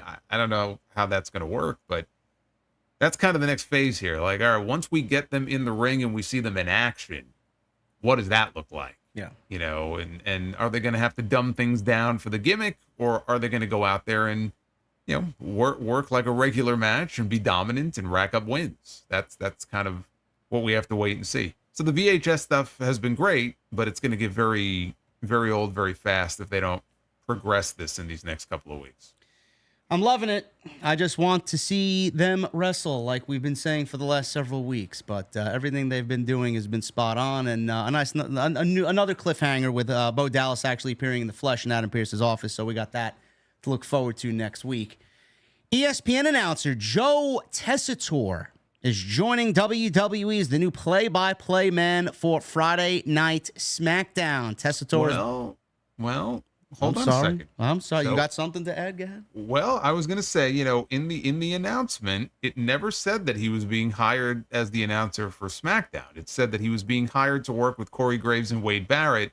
We don't know if that's going to be on SmackDown or not. It's possible they could swap the announce teams and move Cole and McAfee back to SmackDown because they want a 3-man booth on the 3-hour show. So I saw some people saying it's going to be SmackDown. And I went back in the New York Post story and in the WWE announcement, and just to clarify, all it said was that he starts later this summer and he's working with Graves and Barrett. And I wonder if there was no specificity because maybe they haven't decided who's going to be on what show. Well, keep in mind too. None of us know what Pat McAfee's schedule is going to be when college football starts. He may actually take another hiatus, so they actually may end up moving theoretically Corey Graves back over to Raw to work with Michael Cole, and then they may put Tessitore to work with Wade Barrett. So we don't really know what the configuration is going to be. But from what I seen Corey Graves and Wade Barrett, and I immediately thought that they were going to work him into SmackDown plans. But he is being hired by the company, and he is coming over from ESPN, like Jason said, beginning this summer to work alongside Wade Barrett and Corey Graves. Michael Cole and Pat McAfee will remain teamed up on Monday Night Raw. Tessitore has been a lifelong wrestling fan. He's been gearing up for this opportunity and expresses the utmost respect for WWE superstars and broadcasters he'll be working with. He says, it's an honor to be a part of WWE. The recent success and trajectory are undeniable. Being there at WrestleMania 40, one could feel it from Cody, Seth, Roman, The Rock, to creative and production. These are some of the very best storytellers in TV. Corey and Wade are absolute stars, and it's my privilege to join their team. Pat and Cole are just magical together, and Cole is the greatest to ever sit in that chair. As a lifelong viewer, I'm humbled to join this team and to serve our fans. Triple H even quoted himself in the press release, saying whether it's a world title fight that's got the globe buzzing or a college football rivalry that's grabbed the nation's attention, Joe's voice provides the big event feel each time he's behind the microphone. So he does come over from ESPN. If you guys are geeks like me, I actually did not know he was with ESPN. I know Joe Tessitore from the show Holy Moly on ABC, where he sat next to Rob Riggle as the commentary team for this mini golf competition that was on ABC. I love the show. I actually know him from there. He was very good there. I actually today went back and saw some clips of his college football analysis and play-by-play. He is really good and reminds me of what Morrow's energy was. So if that is what we're getting, Jason, it looks like finally Nick Khan going out and getting somebody from the sports world to come on into the WWE world as a play-by-play or a voice for WWE might actually end up paying off, because the last couple of ventures that he had in this field, his picks haven't really played out too well. So I'm looking for this to play out pretty decently, and I'm a big fan of Joe Tessitore, so I'm looking forward to seeing what he brings to the table. He's got a great voice, and he has a lot of emotion in his voice. So I think that helps. And the fact that he's also a lifelong fan, I think that's always a good thing to hear. Somebody who has product familiarity and is a huge fan. He's led the WrestleMania coverage on ESPN for each of the last 3 years, I believe. So there's a lot of optimism there. I was surprised because I thought they were going to stick with Corey Graves. I think Corey Graves has actually done a really good job of adapting as a play-by-play announcer. But the fact that they kept going back to him as a color guy next to Michael Cole on the PLEs probably should have been an indication that he wasn't going to be a long-term solution in this spot. But if they would have kept the SmackDown announce team as is, I don't think I didn't hear any complaints from people, whereas with a lot of these other people, you would hear complaints about their work. So that's a credit to Corey. I think that he did a very good job there. And we'll see, it doesn't always translate to pro wrestling. And I think that's also the perspective that we have to keep here. Their batting average with sports announcers has not been great. Mauro Ranallo, big fan of his work. I know you love his work, and I thought he did a very good job, but he didn't last very long, especially when they called him to SmackDown. That did not last very long. Adnan Virk did not last very long. Jimmy Smith did not last very long, although I thought Jimmy was, a big improvement over Adnan Virk, but that didn't last very long. Kevin Patrick did not last very long. So there's a long line of examples here of people they've plucked out of the sports world who they thought would work in the lead play-by-play role, and they didn't. So we have to wait and see if he'll translate. But just based on his voice and what I've heard of him and what you've heard of him, I think he's got a real shot, and I think he could really be very good in the role. But until we hear him in that role, we just don't know for sure. But when I was thinking about, again, all the people they've tried out, it's like, man, you would hope they would hit a home run at some point, but they've had a lot of fails up to this point. So we have to just wait and see. But he was the first media client that Nick Khan ever had. So again, it's Nick Khan going back to someone that he has a lot of experience with and familiarity with, and saying, hey, what do you think of this? I don't know who went to who. I would imagine they approached him, but he's still going to be with ESPN and ABC. It's not like he's ditching that. He's doing college football. He's done Monday Night Football in the past, and he does he's actually been fights. Yeah, I was going to say he's the go-to voice for boxing on ESPN as well. So yeah, for Top Rank. So he's got a lot on his plate, which, again, these other names I mentioned, they also had a lot on their plate. Kevin Patrick was doing stuff for MLS. So does Jackie Redmond, actually. I hope it works out. But I think it's too soon to say if it'll be on SmackDown or if they're going to take Graves and Barrett and him and maybe move them over to Raw. 3 guys for 3 hours, that might make more sense, and then move Cole and McAfee back to SmackDown, which is where they were originally. I wouldn't be surprised if they flip-flopped the announce teams and he became the voice of Raw. Yeah, I could see that too. I mean, who knows what they're going to want to do setting up Netflix. I mean, they might want to go balls to the wall, top of the top, so I don't know what they're going to do there. But Pat McAfee also, again, college football, who knows where he's going to be, how long he's going to be with WWE for the rest of the year, and then come back after the season is over. But I'm excited about this move, and shout out to Corey Graves. Like Jason said, it took me a little bit of a transition, and I had a what the fuck type attitude. Like, why I didn't see Corey Graves as a play-by-play guy, but the more you got used to him every week, he did a fantastic job. He's a great storyteller. He knows his shit. He's a familiar voice, which was comforting to hear every week because he was there previously, just in a different role. He did a great job. And it takes nothing away from him that he's going to sit on color now instead of doing play-by-play. He's still going to be the Corey Graves that we love, but he did a fantastic job in the time that they needed him. And shout out to him, man. I love his work. So such a big fan of Corey Graves, I am. What do you think about Vic Joseph being passed over?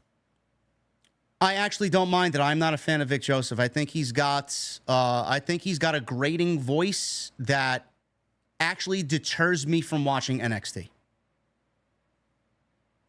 He would be a primary reason why I don't watch NXT every week. Him and Booker T. Yeah. Really? Yeah. That's just the way. I mean, I don't know. I mean, you're gonna get me started on the NXT commentary teams, man. Nobody was better than Morrow. It's so difficult for me to just think anybody else sitting in that seat and not hear Morrow. It's like, Vic Joseph is fine, but he just got that voice that doesn't make me want to watch every week. I don't know how you feel about him. I'm just kind of indifferent. I don't think he's bad. I just think that, when you have these announcers, they all react differently in those big moments where they have to elevate their voice and they have to be, they have to emote in a certain way. And some just have the voice for it and some just sound weird when they do it. And I know now I haven't been watching NXT consistently lately, but like when I was, and he was not long, probably after he was first added to the team, I would make fun of the fact that a lot of times he'd be like, oh, he would make these, like he stepped on a Lego or something. And that was really fucking annoying. So I don't know if he still does that or not. I hope not. He does. Hope he's telling. Does he? Yes. Okay. Chat, I know you guys you were watching it tonight, man. I know he did it like 3 or 4 times tonight alone. Well, yeah, that's unfortunate. So I'm not really a fan of that. That aside, though, I don't think he's bad, but like in those moments, that used to really get on my nerves. So yeah, that's kind of sad if he's still doing that. Yeah, it's tough, man. You and I do play-by-play for House of Glory. It is a difficult. It's hard. It's hard. It's tough to know when you got to get into the next octave of raising your voice and just kind of, exuding that excitement during the right part of the match. You can't be on all match. It's like a fucking musician. It's like octaves. It's like leveling up almost. Like you can't start out at 100 right at the top of the bell. You got to level up there. But I even have a struggle of projecting, how I should sound when I got to get into that mode. It's still tough for me. And I know you've done play-by-play in my absence, and I don't know how you feel about it. It's a daunting challenge. I love it. I love the challenge, but it's tough because I always want to be 100%, and sometimes I don't feel I am. Yeah, it's hard. I mean, again, no one is saying that it's an easy job, because we have our own experience doing it, on an independent level, which is different than them because they have people in their ear and they have things to promote and commercial breaks to kind of work around. So no one's saying it's an easy job. It's a hard job, and not just anybody can do it. But everybody has their own personal preference about what they like and what they don't like. And there's certain types of commentary that I like, and there's certain types of commentary that it's very grating, and I just don't like the way it sounds. Adnan Virk and Jimmy Smith, again, nothing personal against them. Adnan Virk was absolutely not the right person to be a lead announced voice on a wrestling show. Kevin Patrick seemed like a really nice guy, and everybody raves about his work doing MLS coverage. He did not have the voice to be the lead in the lead role on Monday Night Raw. It was just not the right role for him. When I would see him doing backstage interviews or the pre-shows and the post-shows, I thought he was fine. But just some people don't work in that spot. They don't work in that position. And evidently they felt the same way because they moved on from him. So it's not just, the fans who felt that way. They felt that way, obviously, within the company. But it's a hard job. And you got to find that right person and that right voice. And it feels like since Jim Ross left, and they've had Cole there forever, and Cole is really good. And Cole, it's kind of like Cena with his in-ring work for so many years got shit on. Cole got shit on for so long because of his commentary. But I think as time has gone on, we've seen that a lot of that had to do with who was in his ear and how he was told to do things. And then he had that heel run, which was just, fucking awful. Having him as a heel and the lead play-by-play guy, I don't know why they thought that was a good move. But since the days of Cole and JR and them coming up in WWE, they've been struggling to find who that next voice is. Like, who's the voice that's going to replace Michael Cole? Is there an obvious choice? No, there really isn't. A lot of people thought Tom Phillips would be that guy. And he's in TNA right now. Tom Phillips is really good. He was very good. Yeah, he was very good. Maybe that could have been him, but I don't know that they have found that person yet. And I don't know that, this guy's going to be the one either. But it's hard to find that right voice. And again, hopefully it'll all work out because we have to listen to him every week, and that's going to suck. If he's no good and we don't like his commentary, we have to listen to his commentary every week. That's not going to be fun. So I am hoping for the best, and I think with his experience, I think he'll probably do very well. Well, if it ain't working out, social media will have something to say about it because you'll hear about it on day one. So, well, Nick Khan will be going through his Rolodex to look for the next sports client that he can pluck out. Anyway, we got one more WWE news and note here. Minor thing. I hate that I even have to mention this because it's fucking ridiculous. On July 6th, PWN. I don't know who these people are. God forbid we get any more social media accounts pretending to be actual journalists here. They reported that there were women's United States and Intercontinental Championship titles in the works for each brand, Raw and SmackDown. Now, we've not heard if it's a definite thing as of yet, but in the hours that have followed, people did confirm via a number of sources in the company that titles have been discussed. Now, there were some images circulating on social media. They are not actual images. They look way too good to be actual WWE titles. They were instead AI-generated art. Fightful spoke to a few people, and all they've gotten back was that a variety of talent have pushed for this over the last several years. WWE just introduced the North American Women's Championship on NXT, held by Kalani Jordan right now, and several notable names on the main roster have pushed for mid-card championships. Dana Brooke, now Ash by Elegance in TNA. She wanted to take the 24/7 title and see that become a mid-card championship under a new name, obviously. And then Raquel Rodriguez, she was actually pushing for a mid-card title as well back in 2022. Jason, I know you and I have been very adamant about the lack of depth, not only in the men's tag team division, but also in the women's division. Right now, they can't even sustain tag team championships, and you're going to add 2 more championships, one to Raw and one to SmackDown, on top of everything else that's going on. The division right now is not deep or anywhere close to being deep enough to sustain 2 more championships. This is a mistake. I actually do not have an issue with them adding 1 mid-card title. And I thought that when they added the NXT Women's North American title, I thought that was a sign that they would probably be considering something similar for the main roster. So I'm not surprised if it turns out to be true. I don't think you need 2, though. I think if they wanted to have a women's intercontinental title and maybe have it on 1 brand, or if they wanted it to be able to float, but probably just try it out on 1 brand, maybe Raw, whichever has the stronger or the deeper of the 2 women's divisions, I'm okay with that. Almost as like an experiment before they add another one. Let's see how things go with this one.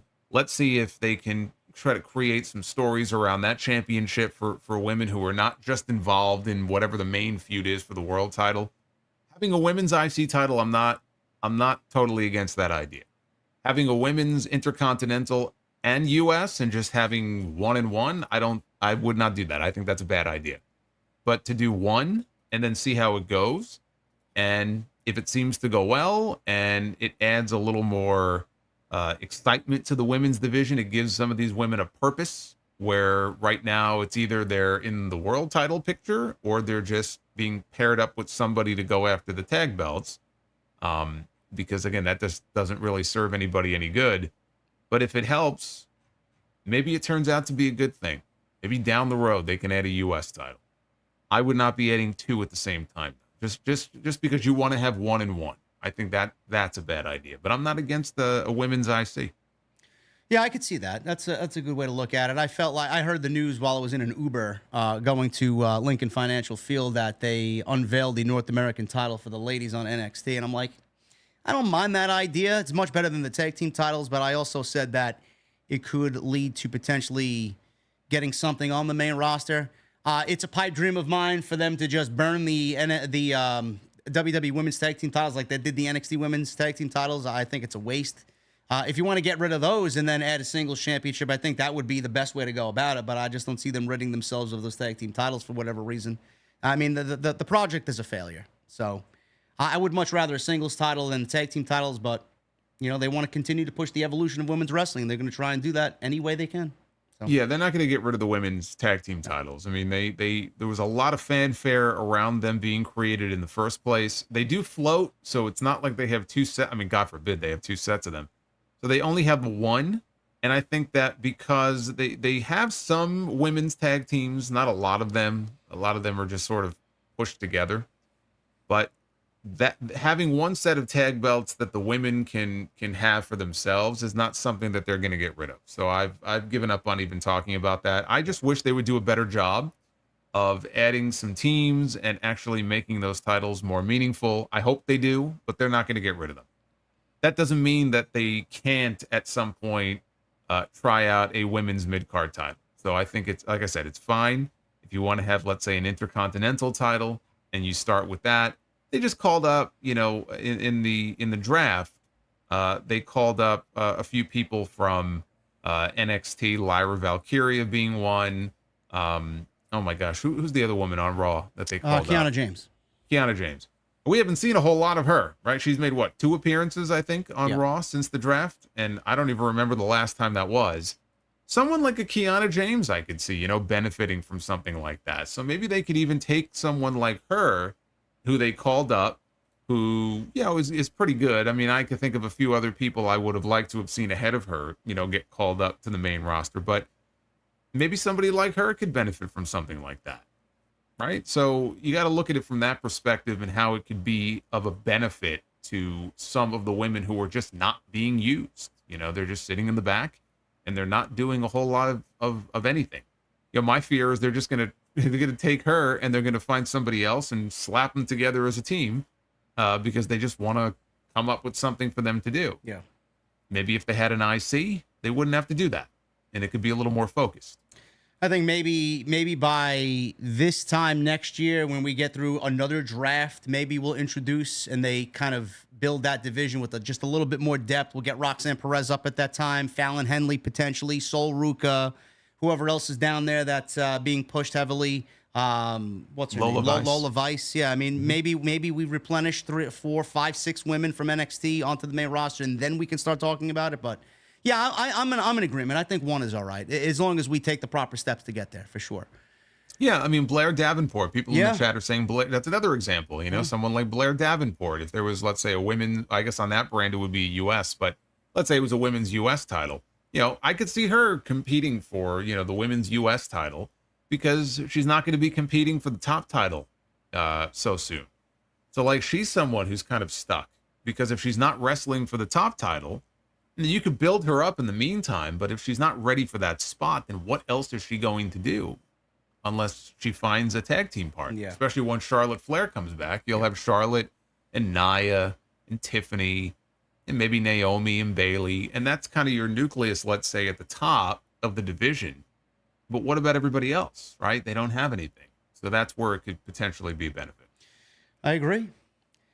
We have just a little bit of AEW stuff to get into. It's not much. We'll preview Dynamite, the Owen and the finals, Hangman and Bryan Danielson, what MJF could potentially be doing it all in after his promo on Saturday Night's Collision, and the brutal savage attack that we saw on Danny Garcia on Wednesday, which obviously happened after Jason and I were live last week. But before we get into that, I want to just briefly go over this WrestleMania 40 documentary that I, for the first time, watched not too long ago. It was literally less than 48 hours ago. I said, you know what, let me sit down with this. I put it off long enough, and I was very enthralled by all this chaos that was the WrestleMania 40 build with The Rock coming back, and Jason and I have extensively talked about this situation, what Cody was doing during that time. The mana?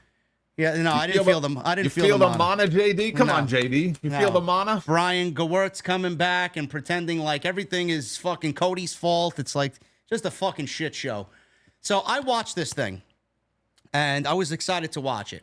Supposedly, this was supposed to come out after WrestleMania. They delayed it because of the rumor was that they had too much footage and they needed to cut it down. I don't think they had enough footage, to be quite honest with you. 60 minutes was not long enough. And whatever they put in there was not long enough. And I also think that the entire thing about this situation, Jason, it was such a fluff piece, such a huge propaganda piece, in my honest opinion. And I've been very vocal about this entire dilemma. And they ended up giving us the right outcome. It was tremendous. It was one of the best main events in the history of WrestleMania. They got to the right endpoint. But the way we got there was just convoluted as all hell. I watched this. And all I thought about was, this is nothing more than The Rock trying to portray himself as the good guy in this situation, and he was the one that fucking saved WrestleMania. And I'm listening to him speak, and I'm listening to the things that are said in Triple H's demeanor and the things that he's saying. He's showing Rock around Titan Tower, and you know there's moments shared between those two. But in no instance did I ever see in this documentary Rock call out to Triple H and say that he and Triple H sat down and came up with a new plan. There was a new vision with the creative team. Rock always went to Nick Khan and Ari Emanuel. He never mentioned anything about Triple H. And meanwhile, when Triple H was sitting in front of the camera, it was always we as a creative team, we as a unit. Was he French? Yeah, really. he came up with all these different ideas, we as a team. And The Rock was always out there, I did this. I changed this. I went in this direction. I called Nick. I called Ari. I'm going to be the final boss. They gave me the okay. It was such a bullshit fucking 60 minutes that all I said to myself was, man, Triple H did not come off looking good in this at all. It's like, I felt at the end of it, Triple H, low-key, went to Cody Rhodes. The plan was Cody and Roman coming out of last year's WrestleMania. I just have a fucking feeling, bro, that Triple H went to Cody and said, you know what, Cody? You're going to win the Rumble. Rock wants Roman at WrestleMania. I don't give a fuck about his plans. You're going to win the Rumble. You know what I want you to do? I want you to point that Roman in the fucking skybox at the end of the Rumble. You know what I want you to do in Alabama? I want you to go out there. I want you to wear your heart on your sleeve. I want you to fucking cry. I want you to go out there and look dejected, even though that doesn't call for the plan to do that. Gewirtz wants this. You're going to do that. And everything just kind of changed because Triple H kind of, said, fuck this shit, and went into business for himself. That's the vibe that I got from this entire thing. I don't know how you felt watching it, but this was nothing more than a Rock fucking propaganda, I can't do no wrong piece. And it doesn't sit well with me even to this day, even though we got WrestleMania ending up the way that we needed to. So then The Rock told JD, you need to go after this Solomonster guy for this Tuesday Night Titan show. And the rest is history. There you go. I'll make the meme tomorrow. Yeah, look, I mean, the analogy that I used in my review as I'm watching this, it'd be like the equivalent of you slam into a parked car and then you pay to fix the damage that you caused to the car, and then they throw you a parade.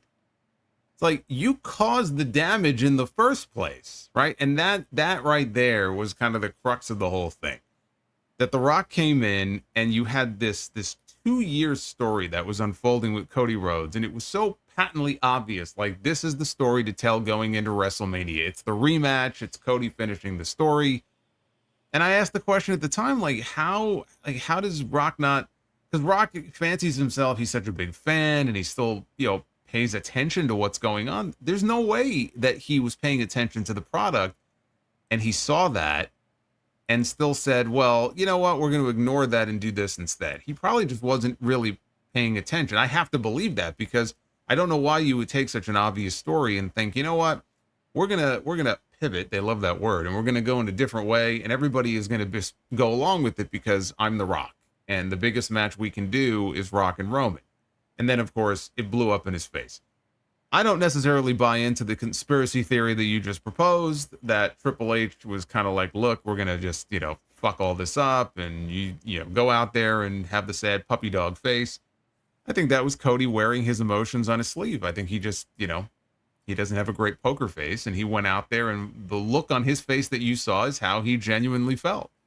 It did strike me watching this, though, that when The Rock is talking about, putting all these ideas together, he went to his good friend Ari and he went to his good friend Nick. And I get it, because Rock coming back is a big deal. He's not just another guy. So he's going to go to his friends, the people he knows, and the top people in the company.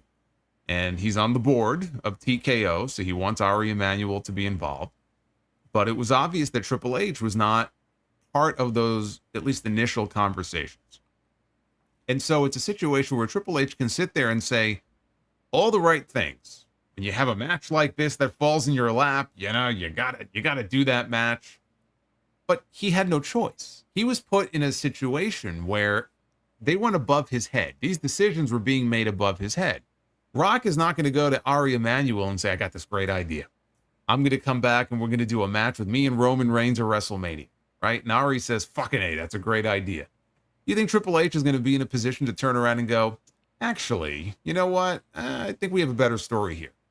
So maybe we ought to table that idea. No, he was handcuffed. There was probably a point where Triple H was thinking that was a good idea, because how do you think he would feel, being that this is now his company creatively?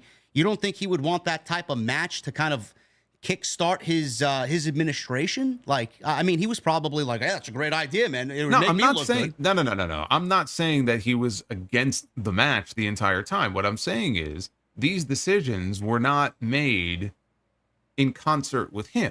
So it didn't matter how Triple H felt about it. These decisions, I felt like, were already made. So however he felt personally about it, he had to put a smile on and say, okay, then I guess we're going to go this way, even though we had this plan, for all this time we were building to this. It didn't matter. He had no choice. He wasn't factored into those conversations. The decision was already made, because Rock was the one really running the show here, right? Even though Triple H is the chief content officer, he's the head of creative. Ultimately, it felt to me watching this like it really wasn't his call to make. And so things ended up working out the way they did. He explained in the documentary that I had Cody win, knowing what we were going to do. I had Cody win, though, because I just felt like it's going to damage him, if he doesn't win. And I can understand that. Although I don't think Cody being eliminated by CM Punk at the very end would have hurt Cody. If it came down to those two, because those were the two obvious winners. It was going to be one or the other. Thank God for them, they didn't pick CM Punk to win the Royal Rumble. Little did they know how fucked up that would have been. But that was his logic in why he still had Cody win. Doesn't really explain why Cody looked up and pointed at the skybox, where Roman Reigns was. But I think most people figured that's going to be the match Cody is going to want anyway. I came out of it, there were two questions that were left unanswered for me coming out of the documentary. He did not answer these questions. Rock touched on it, but he didn't expand on it. Why did the match not happen at WrestleMania 39? He told Pat McAfee it was locked in. Those are the words he used. It was locked in. And they were shocked by that. And he said, I met with Nick and I met with Vince, and we tried to brainstorm and we tried to, figure out what we wanted to do, but we couldn't come to an agreement. So we put our pencils down and we agreed to table it for another time. Why? Well, we know why. Why? They knew the company was being sold, and they had WrestleMania 40 in mind. The company was going to be merged together with Endeavor, and TKO was going to be born, and they wanted to do it as the first big, hey, man, this is us, TKO, WrestleMania 40, rock and roll. No, I don't buy it. No, I don't buy it. If they came together to have discussions about a potential match, it had to be Rock, ultimately, who said no, or he wasn't really enamored with what they were coming up with, and they decided to put their pencils down, right? Why would they have met in the first place to talk about WrestleMania 39 if he knew the company was being sold and he wanted to wait, right? That doesn't make any sense to me. We don't know how early those conversations were, by the way. I mean, they could have started having conversations in October of 2022, for all we know. So the only other answer to that question is Vince, we knew, was going to be fucking head in charge of everything, and The Rock was like, I think there was still trouble brewing with Vince there, but maybe Rock waited for a little bit of a shift in power so that he would get more power, so that things would go his way, the way he wanted it with Roman, instead of listening to Vince. No, I don't buy that. I don't think so. So we still don't know. We still don't know the answer why. What was there a certain idea that was pitched that he just didn't like creatively, or that he was going to lose? Is it money? It can't be money reasons. No, it's not money. No. I mean, the way he talked about it was they couldn't come to basically a creative understanding about what they wanted to do, but there was no further insight into what was discussed or what it was that he just didn't like. And so anyway, they put their pencils down. So that question was never answered, because if that match would have happened in Hollywood always felt like that would have been an appropriate place to do it. Then who knows how things would look, and maybe this could have been avoided. Maybe we would have ended up with something worse at 40, who knows, or something better. The second question, though, that wasn't answered here. What the hell was the plan for Cody Rhodes this year? If CM Punk does not get hurt in the Royal Rumble, and they're going to do Seth Rollins and CM Punk on night 1, and they already made the decision to do Rock and Roman as the real main event on night 2, where does that leave Cody Rhodes? The only thing we know is Brian Gore, and he won't say exactly what it was. He's very vague about it. But Brian Goretz has said that if people knew what the plan would have been for Cody Rhodes, they would be fuming. Like, they would be so mad if they knew what the plan was going to be for Cody, but he never actually came out and told us. Meltzer did, though, if you take Dave at his word on this, and it could be hit or miss, but I can buy it, that the idea was they were going to do an injury angle with Cody, where he got hurt. Even though he won the Royal Rumble, he got hurt. And on that SmackDown in Birmingham, he was going to come out and make the announcement that he's giving up his spot at WrestleMania because he can't get medically cleared. He's too injured.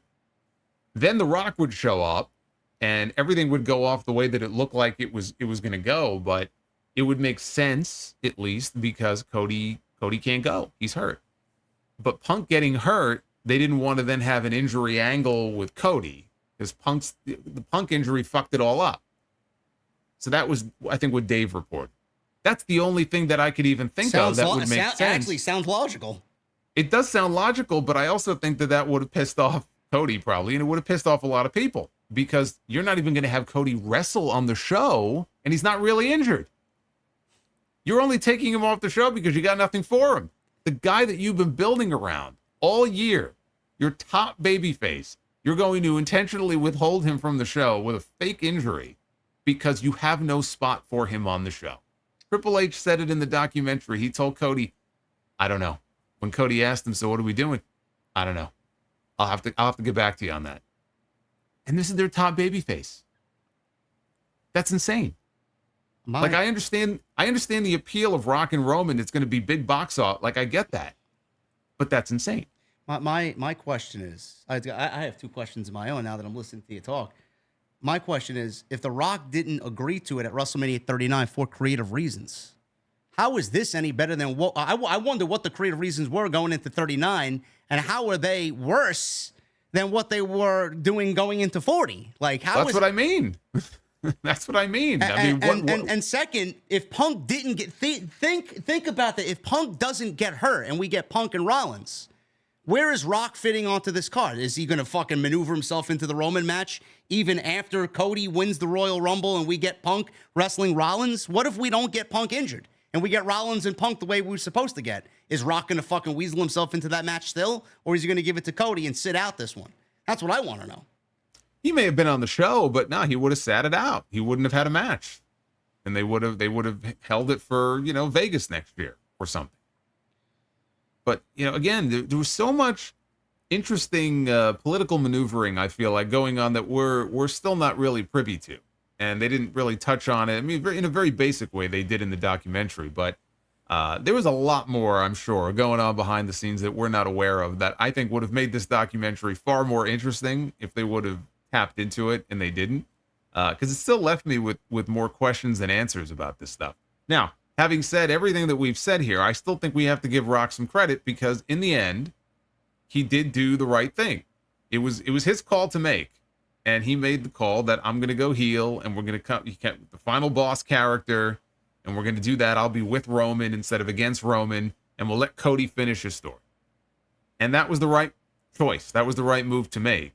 And we ended up with what I feel like is one of the greatest WrestleMania main events of all time. Like, I had more fun watching that WrestleMania main event than almost probably any other one. Like, I thought the way it all played out and the cameo appearances, the only thing that would have made it perfect is if it was Austin and not The Undertaker. That's the only thing I would change. But we ended up with something that was really special. And so I'll give Rock, some credit for that. But again, it was a mess that was made because of him in the first place, and it didn't have to happen because they already had this great story that they were telling. All these years that went by that they could have done this match, and whatever his reasons were, he was busy or he didn't want to do it. It didn't feel like the right time. He finally says, I'm ready to do this match. And it just so happens to be at the worst possible time, when they're already building to something big. Now he has to come back and do that match. It's just the timing of it all was so fucked up. And I can only imagine what was going through Cody's head. If it was any other top star, I don't think they would have stood for this there was shit. one glaring shot of him sitting on his bus, sitting at a table in front of a bottle of his American wheat vodka. What the fuck was he doing? Surprised half the bottle wasn't gone at that point. Like, The Rock, great, has come back and taken my spot. I agree with you. We got there's the fucking key term, pivot. We got the pivot. Rock obviously hunkered down and made the right decision. I do think that he made the right decision, not out of, necessity because he wanted to. I felt like the fans were just voicing their opinion too much, and his ego was so bruised that he could not stand people going against him for just a little bit in light of what was going on with Cody Rhodes. So he played the narrative and switched up, and we did get the final boss, and the final boss is fucking great. I can't wait to see the final boss back on television because it's just a great character. But I do feel that he did it for himself, and he did it because he knew the fans would love it. And he changed everything because of the fans not really favoring him in that moment. And The Rock's ego is so big that he can't sit there and have anybody hate him because he's always the people's champion. I do think that a part of his ego was bruised, and that's why he changed. I don't think he changed because he wanted to. No, absolutely not. He did it because, and it's not that part of his ego was bruised. The people were booing him. Like that very next Raw, and they already knew the reaction was coming because they saw the hashtags on social media that went trending for 72 hours. We want Cody, Rocky sucks. And then the first mention of it got booed on Raw that Monday. It was pretty clear that the fans were not happy. And Rock did not want the fans to be booing him and, revolting against him. So he did the smart thing. He said, well, I'm going to embrace it and go heel. So when they boo me, whatever reasoning there is that they're booing me, it'll fit because now I'm a heel, and I'm the final boss, and now I can curse and I can do all these things. But now they can boo me to their heart's content. And of course, the funny thing is that people love the character so much, a lot of them started cheering him because he's just so larger than life and, charismatic that he just sucks up all the oxygen in the room. But no, it was all ego.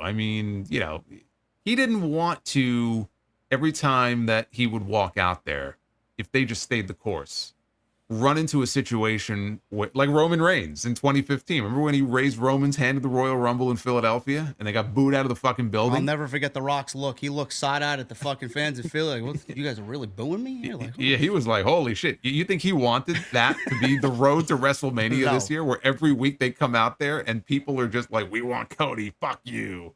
So he knew. He's like, no, shit, this is not going to work. And out of self-preservation, he did the right thing. But at least he did the right thing. And in the end, we got a great WrestleMania out of it. But, ego was one of the worst. It was very self-indulgent, this documentary, is one way that I would describe it. I know The Rock is going to be a year older, but I feel like if they wait on it, it's going to be, even with the story that's playing out, Cody now involved. He's the world champion. The Rock and Cody potentially happening at WrestleMania next year, maybe. Everything the way that it's going as far as the story goes, yeah, Rock and Roman would have been great at 40, and it would have been one of the biggest matches, and not the biggest main event they possibly could do at WrestleMania, but don't you feel it's going to be bigger at 41 or 42 if they do it, just based on the fucking lineage that we're getting with the story, the bloodline, Cody, the way the bloodline story is playing out? It's going to be even bigger, so... it's hopefully he understands that waiting was probably the best thing for it. And then I told JD there's this great band called Alter Bridge. that you have to listen to, and the rest is history. Yeah. We do these all day. Yeah. I know. Yeah. All right, man. Shifting gears to AEW, and then we'll get to your super chats. I loved Dynamite. I know, it's crazy. I'm such a hater. I love Dynamite on Wednesday. I thought Dynamite... You're not allowed to say that. No, I know. You're not allowed to say that, by the way. I know. I'll probably have somebody on that roster blocking me because I actually do enjoy the show now. Dynamite was the best show that they put on in months on Wednesday. It was focused. It felt like Dynamite of old. We got a great ending angle. MJF's back to being a heel the way he should be. And we got a lot of things coming out of that show going into Collision, going into this week's Dynamite with the finals of the Owen, both men and women's side of the tournament. Let's start with MJF, Jason. MJF and the beatdown of Danny Garcia at the end of the show last week. I thought it was visually great. I thought it was a great closing segment. Danny Garcia, they're focusing on him. We talked about this last week. We don't really believe in him as being a huge star yet. And they didn't really do anything to set up this big match potentially with MJF at All In, even though people still tend to think that this is going to happen at Wembley. MJF and Will Ospreay seems to be the direction, even after the beatdown. I know a lot of people are looking forward to what Will Ospreay says after MJF's promo on Saturday night. What did you think of the closing angle, and do you think any differently now coming out of Wednesday? I feel like it's still MJF and Ospreay. I know you probably think it's Will Ospreay and MJF as well. Where are you feeling about this? I think the angle was great, and I think it was needed. This is the right role for MJF. You know, the villainous SOB. You know, not going out there and you know, kind of being all mushy and putting people over. I respect you, you know, and it's not the MJF that people want to see. We got enough of that last year, and it was good then because he needed a change, and now it's time to change back to the vicious son of a bitch that, you know, got over in the first place and had people hating his guts. So he, I thought, is, well, we'll talk about the promo, but I think the segment on Wednesday was great. The visual of Garcia with the blood, you know, pouring down his face. It took a while for Will Ospreay to sort of, you know, limp his way back out to the ring. He let this kid get killed, but MJF and Will Ospreay, that's your number two right there at Wembley Stadium. Whatever your world championship match is going to be with Swerve defending, or right underneath that is going to be MJF and Will Ospreay. That needs to be the Wembley match. Daniel Garcia is going to come back. He's going to want revenge. We're going to get MJF and Daniel Garcia. It's not like it's not going to happen. That's not a Wembley match to me. No. I'm sorry. Even if they want to use it as a way to get Garcia over, that's not what this Wembley show should be for here when you have these two men, two of your top stars in the company who have never wrestled before. And you have MJF, who's going to be the top heel now, and Will Ospreay, who I still think is the top babyface. He may not be the champion, but I think he's the top babyface in this company. And you put them in the ring in the UK, in the middle of Wembley Stadium, and that's the match that you do. You don't need to add Garcia, make it a triple threat. It's unnecessary. Unnecessary when you have a pay-per-view 2 weeks later called All Out in Chicago, and you could easily do MJF and Daniel Garcia on that show. Not only can you do that match on that show, you could have MJF win at Wembley and then lose to Daniel Garcia in Chicago at All Out. That would mean more, I think, for Daniel Garcia than having him, you know, go in there and lose or even win on the Wembley show. If MJF gets that win over Ospreay and then loses to Daniel Garcia, that would be a lot bigger for Garcia. It's exactly what I said on Wednesday. I think people tend to forget that All Out's happening 2 weeks after Wembley. I think that's the way to go. You could even potentially, I'm not saying they have to do it. I mean, it would fit the whole theme of the show. You could do Blood and Guts, MJF versus Danny Garcia as an undercard match for the cage match. I think All Out's probably the better choice there, but a lot of people are like, well, MJF's go back to being a heel. It's the same old tired shtick again over and over again. Do you have anything to say about those online criticisms? Because MJF, I feel like, you know, he came out and he was a great babyface last year. Came out like this rugged, fucking tough babyface this time around when he came back, and now he's back to being the MJF that we all love. What do you feel about the people saying that it's the tired, same old shtick from MJF again? What do you want, though? I mean, would you want him out there doing the kangaroo kick? Like, what do you want him to be doing? Like, that's ridiculous. If he's going to be a heel, this is the kind of heel I want him to be. He doesn't have to be the chicken shit heel who just runs away from everybody. or does your basic promo. If you listen to what he said in that promo on Collision, and a lot of people didn't live because it ran against Money in the Bank. Yeah. Of course, the Collision numbers were down, which, throw it away. You knew it was going to be down. It was smart, though, for them to use MJF to try to hook people in. They said he's going to open Collision on Saturday, and he did. And I went back and I watched that promo, and I thought it was great. And I thought it made a lot of sense. How he leaned into, it's the fans. It's you. It's your fault. And he brought it back to last August. And he is sharing that personal story when he was younger about, the other students, the other kids throwing quarters at him and telling him to pick quarters up off the floor. And he really opened himself up to the fans in a way that he never had before. He started to trust. And he befriended Adam Cole. He didn't have any friends, and he befriended him. And then what happened? His best friend stabbed him in the back. And then Samoa Joe stole his title, and he's sitting at home on his couch recovering, and he's watching TV, and on that first Dynamite from Daly's Place after that, the fans are chanting, "Thank you, Joe." And he never forgot that. So you can believe that, because I remember that. So you think to yourself, well, if you're MJF sitting on that couch in pain after you just wrecked your body for an entire year, the longest reigning AEW champion of all time, and he's wrestling for the fans, and he started doing all this stuff that you see the baby faces do, which MJF never did. He was doing dives. Remember, he used to tease the dive, and then he would go, fuck you. Well, now he was doing that, and guess what happened? He got fucking hurt. I think it was the match with Jay White, I think, at Full Gear, where he ran towards the ropes, and he jumped over the ropes, I think, and did like a diving cutter to the floor. I'm like, why is he doing this? That fucking elbow drop off the top rope through the announce table. What the fuck are you doing, bro? And that's, I think, where he hurt his hip. So like when he started wrestling, like all these fucking baby faces doing these dumb dives is when he got hurt. So you can buy into the fact that, like, I did all this shit for you people, and it still wasn't good enough. And you're going to sit there and chant, "Thank you, Joe. Fuck you." Now I'm going to throw it back in your face. And everything that you like about wrestling, first of all, it sucks. Your taste in wrestling sucks. And I'm going to take it all away from you because you don't deserve it. And you've ruined this company that I've helped build. That's a great promo. That's the line. That's the line that stuck out to me the most. That one right there. Everything he said, you can believe. Everything he said is true. And I think some of the best heels are the ones who actually make a good point and believe what they say. So I thought that his explanation was perfect. And I think it is the right role for him. I completely disagree with anybody who thinks that, it's tired, What else do you want him to be doing? It was time for a change. The story with Adam Cole is dead. The one thing that it did, it killed that story. But the story was already dead.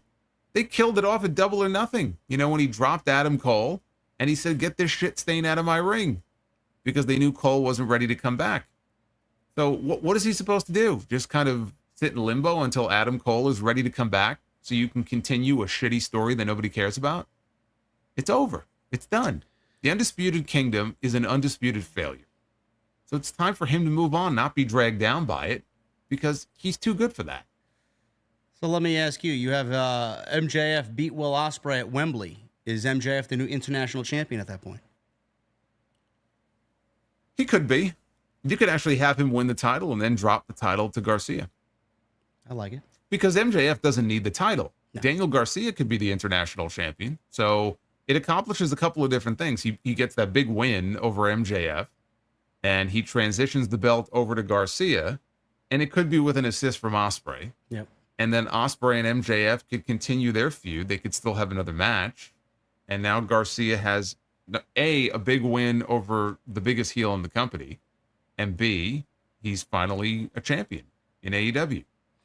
Also, guys, keep in mind too, the reason MJF is back to being a heel MJF is because they were very babyface heavy at the top of the card. You had Swerve, you had Ospreay, you had MJF coming back as a babyface, which was the only way for him to come back. Kenny Omega, keep in the back of your mind, when he comes back, he's going to be a babyface. So Hangman is now back. He's a heel. MJF is a heel. Swerve is a babyface. Ospreay is a babyface. That's a nice equal balance right there. And then Kenny Omega, when he comes back, he'll be a babyface as well, and whoever else they got. So it's a nice even mix now. It's a nice even mix, and also I think he's better off being on the heel side because he'll have more to work with now on the babyface side. Yeah. And hey, Tony Khan is a lucky guy because now going into his biggest show of the year, he gets back MJF Hangman Page, and Britt Baker heading into All In. So now he's loaded for bear, and the All In card, the way it looks, I mean, not everything here is official yet, but now the way it looks right now, you're going to have Swerve defending the title against either Hangman or Bryan Danielson. You're going to have Britt Baker and Mercedes Moné, right, for the TBS title. Let's assume you're going to have MJF and Will Ospreay. I mean, those are some big matches right there at the top of the card. Mariah May versus Toni Storm, potentially. Absolutely. I mean, those 4 matches could be the strongest on any AEW pay-per-view at the top of the card all year. So I got to give AEW credit for where they're going creatively. It looked a little dark for a little bit, but the way things have kind of played out here, the sun is now shining. It's like, all right, I see the vision now. I didn't see it then, but the way things are ending up, I'm very excited about Wembley. Speaking of the AEW Championship, Jason, before we get to the Super Chats, Hangman versus Bryan Danielson, that is taking place on Wednesday. Mariah May is also in her finals match against Willow Nightingale on Wednesday as well. Hangman's promo on Saturday night after he beat Jay White, they did an AEW exclusive on social media. Fucking great. The one thing I love about this, I don't know if you, Jason, picked up on this or if you, the chat, picked up on this. Adam Page has not mentioned Swerve by his name at all in any sense since he's come back. He's only referred to him as him or he or, you know, some other, you know, way. He's never mentioned Swerve Strickland by name. He never mentioned his house.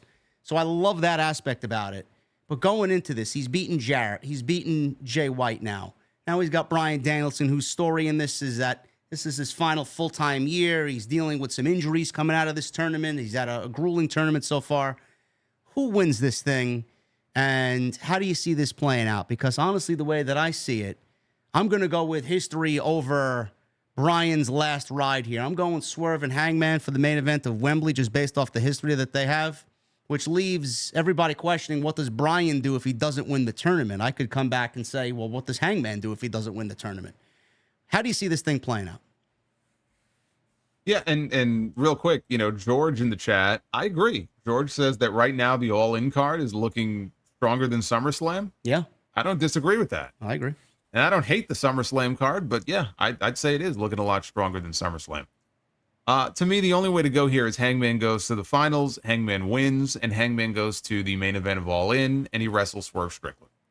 That is a much more personal issue between them. There's more history between them. Even though we've seen it a few times already, enough time has gone by, and we have not seen it since Swerve won the championship. That's what sent him off the deep end, right? That he talked about it in the promo, right? He had the dried blood all over his face. He looked like a maniac in that promo. And he's talking about, this man broke into my house. This man broke into, I cannot live in my house anymore. I had to move because of this man. So he is going to burn everything to the ground and take away from him the most important thing in the world.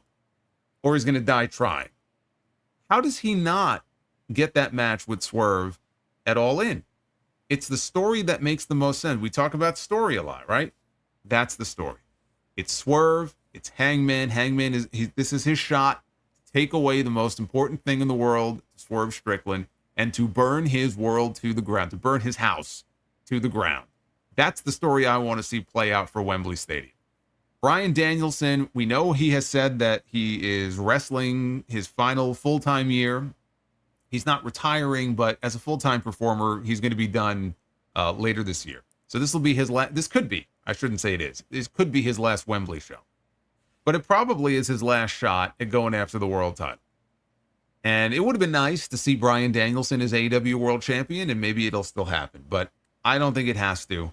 I don't think that he needs to be in the main event on this show. I know Tony Khan, he treated Sting with such reverence, and he wanted to give Sting the best send-off that any wrestler has ever had. And it probably was. I think it was. He gave Sting the best send-off that any wrestler has ever had. I might have said Ric Flair, but he came back and he fucked it all up. So I can't say that anymore.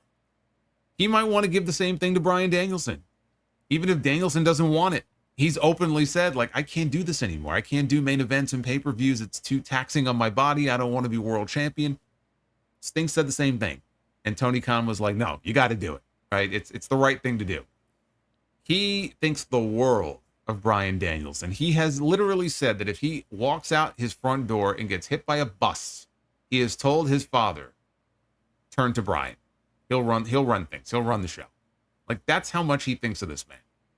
And he might want to give him a world title run or a world title match before he, is done full time. And I'm not saying that it wouldn't be a great match. Bryan Danielson in the main event at Wembley Stadium, which he missed last year against Swerve Strickland. But it's not the right match for that show. It's not. And you could do a triple threat, but again, it should be one-on-one. It should be Swerve and Hangman. I still would love to see Bryan Danielson and Nigel McGuinness. I'm holding out hope because it's now or never. I mean, they either do that match at Wembley or it's not ever going to happen. I would rather see that. So I think Hangman is the right move to make. And look, Danielson's going to wrestle. I think at Wrestle Dream is is it Seattle? Yeah. I think Wrestle Dream is. Tacoma, I think, yeah. Okay, so you can always do it there. You can always have him challenge for the title and fail and fall short. But have him challenge for the title on that show.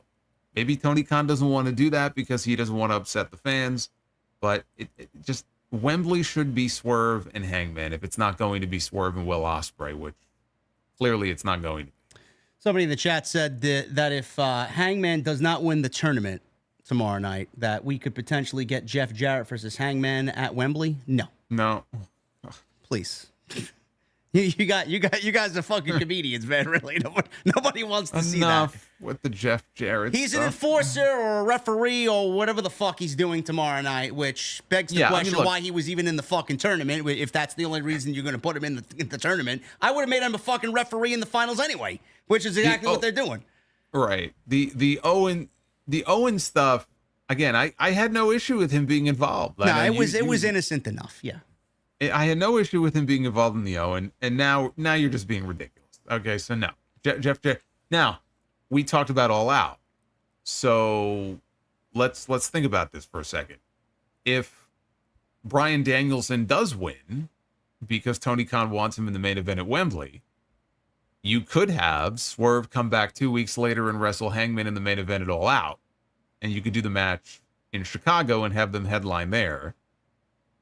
But again, I feel like that should be the Wembley match, but they do have that pay-per-view 2 weeks later. Yeah. So that could be their fallback, where it's like, well, all right, we want to get the best we want to have our cake and eat it too.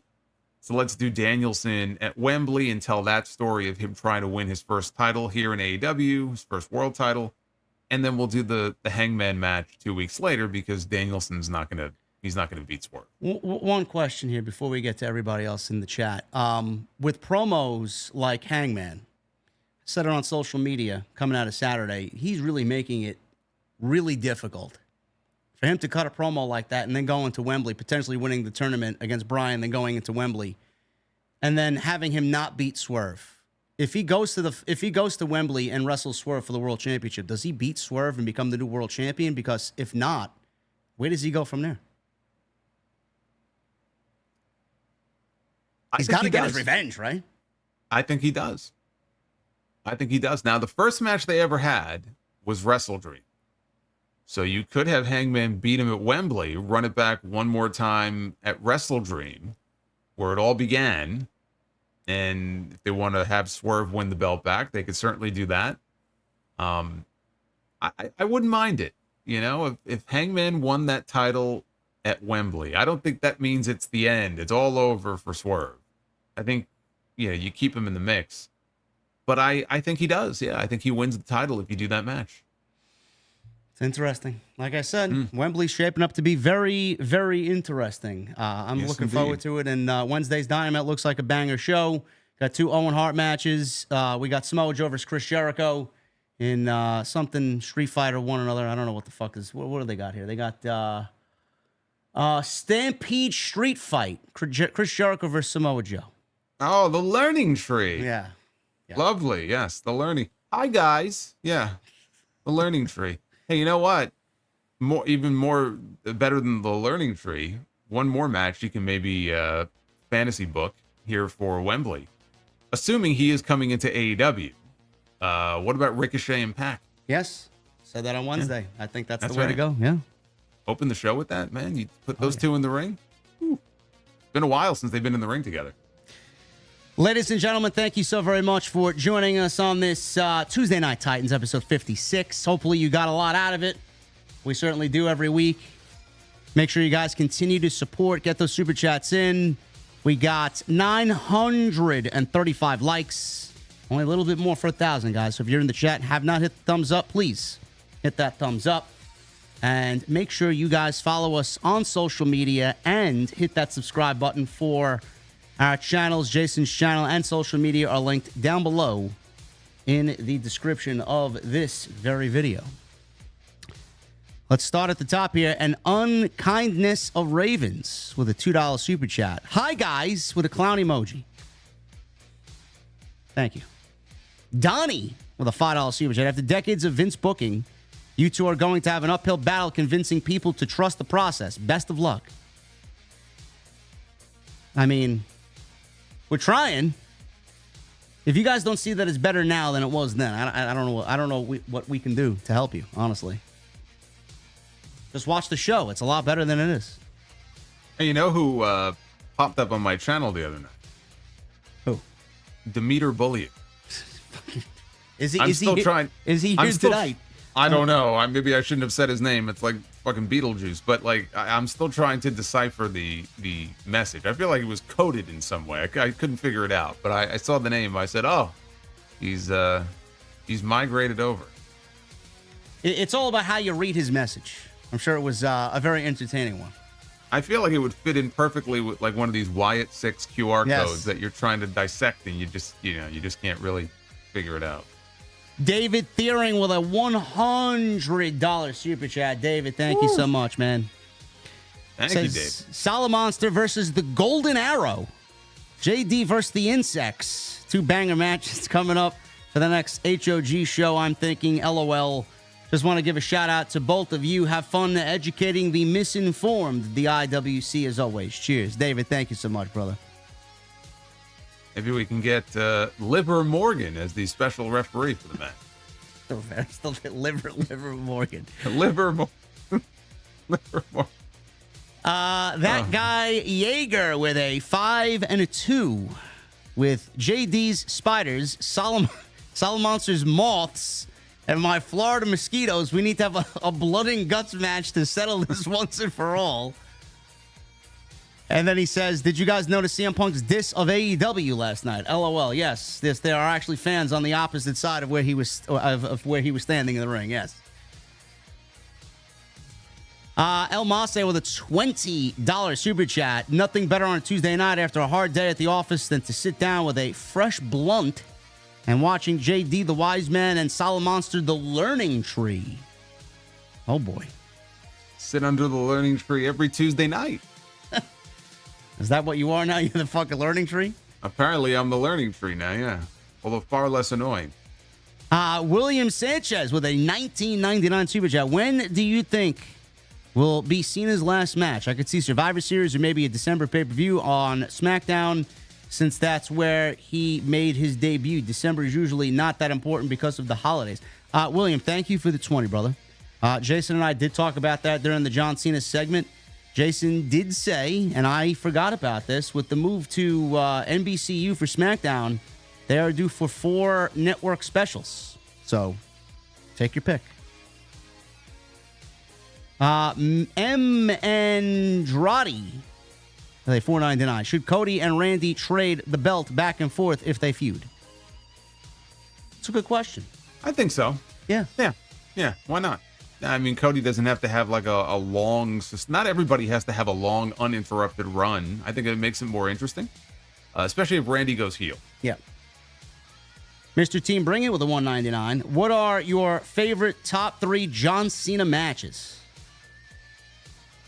Well, I can tell you my number 1, I know that, is Money in the Bank 2011. Same. Punk and Cena on that show. My number 2 would be, you know what? It probably would be one of the AJ Styles matches. I think their SummerSlam match, I think their SummerSlam match in 2016 in Brooklyn is the best of all 3. I like that even more than the Royal Rumble one. And it was at the Alamo Dome. So I think I might go Punk and Cena, Cena Styles, and then number 3. I don't know. What maybe one of the Shawn Michaels matches? Well, the Raw match was much better, I think, than the WrestleMania. I'd probably have to lean towards Shawn Michaels. You know, I always in these discussions with Cena's best matches, I always tend to gravitate towards Umaga. Was the Royal Rumble 2007, right? Yeah. Where did I read this? Somebody said that the Cena Umaga match is like the ultimate wrestling like anime match. And I just thought, I never really thought of it that way. I'm not like a big anime guy, but I guess I could kind of see that. Like Umaga as like this wild beast, and then Cena trying to play the savage or whatever. The other thing about that match is he legitimately choked him unconscious. Yeah. With the ring rope, like he didn't realize, and then he just lost consciousness for a few seconds. That was a wild match. I don't know if I'd put that top 3 though. It always stuck out to me. I mean, I don't think. Thank you, Tommy. Braves win 5-0. Thank you. We're getting hot. Yeah, I'd probably go Shawn Michaels. Jorge, $9.99. Just wondering when we get the final boss reveal and when he beats Cody for the title. His bloodline story has hit another gear. Roman vs. Rock, WrestleMania in Vegas. You know, knowing Rock, he may end up beating Cody for the title. I don't have Cody lose the title to The Rock. No. I don't have Rock versus Roman in Vegas either. I wait till the following year. I do Cody versus Rock for the main event of WrestleMania this year. I think Rock and Roman could happen in Vegas just because it's Vegas, the big fight city. Yeah. I think it would be a big match worthy of a Vegas WrestleMania. Even though the last time we saw Rock, he was, outright teasing a match with Cody. It doesn't necessarily mean that they're going to go to that as the WrestleMania match. So I put it 50-50 at this point. It could be either one of those two. Michelle with a 5. Any chance the Punk McIntyre feud continues beyond Bad Blood? And after SummerSlam, what do you see Cody doing? Helping Roman against the Bloodline? After Bad Blood, I would hope that Triple H puts something like that inside Hell in a Cell. After that, it's over. SummerSlam, Cody, I could see him feuding with Randy. I know we talked about that last week. And then helping Roman against the Bloodline. I don't know. I mean, we could potentially see him help, but I don't think so. No, I don't think so either. I mean, Cody's already had enough involvement with the Bloodline. He's involved with them right now. Yeah. So I don't think that needs to continue. Sami Zayn, I could see. People have suggested that. I could see maybe Jey Uso going to him and saying, because they're still buddies. I know you brought it up last week, Solo begging for forgiveness. Well, actually, the other thing I brought up is, but this would be dependent on Rock coming back and being part of War Games, and I don't see him wrestling anywhere but WrestleMania. But let's say he does. The last time we saw Rock, he was with Roman. So if Roman's going to come back as a babyface, it would kind of make sense if let's say Rock was going to come back, he'd be on Roman's side. And if you were going to do 4-on-4, you've got Rock, Roman, and let's say the Usos are reunited against Solo, Jacob, Tama Tonga, Tongaloa, and that's when Rock, betrays Roman, and turns against Roman. And that could be what leads us into Rock and Roman at WrestleMania. Because the last time we saw them, again, they were still on the same side. It's not like Rock came out on TV the next night and cut this promo, the scathing promo about how Roman, which I thought maybe he would, like disgrace the family. Yep. I won on night 1, but you lost. All you had to do, it was bloodline rules. All you had to do was go in there and win.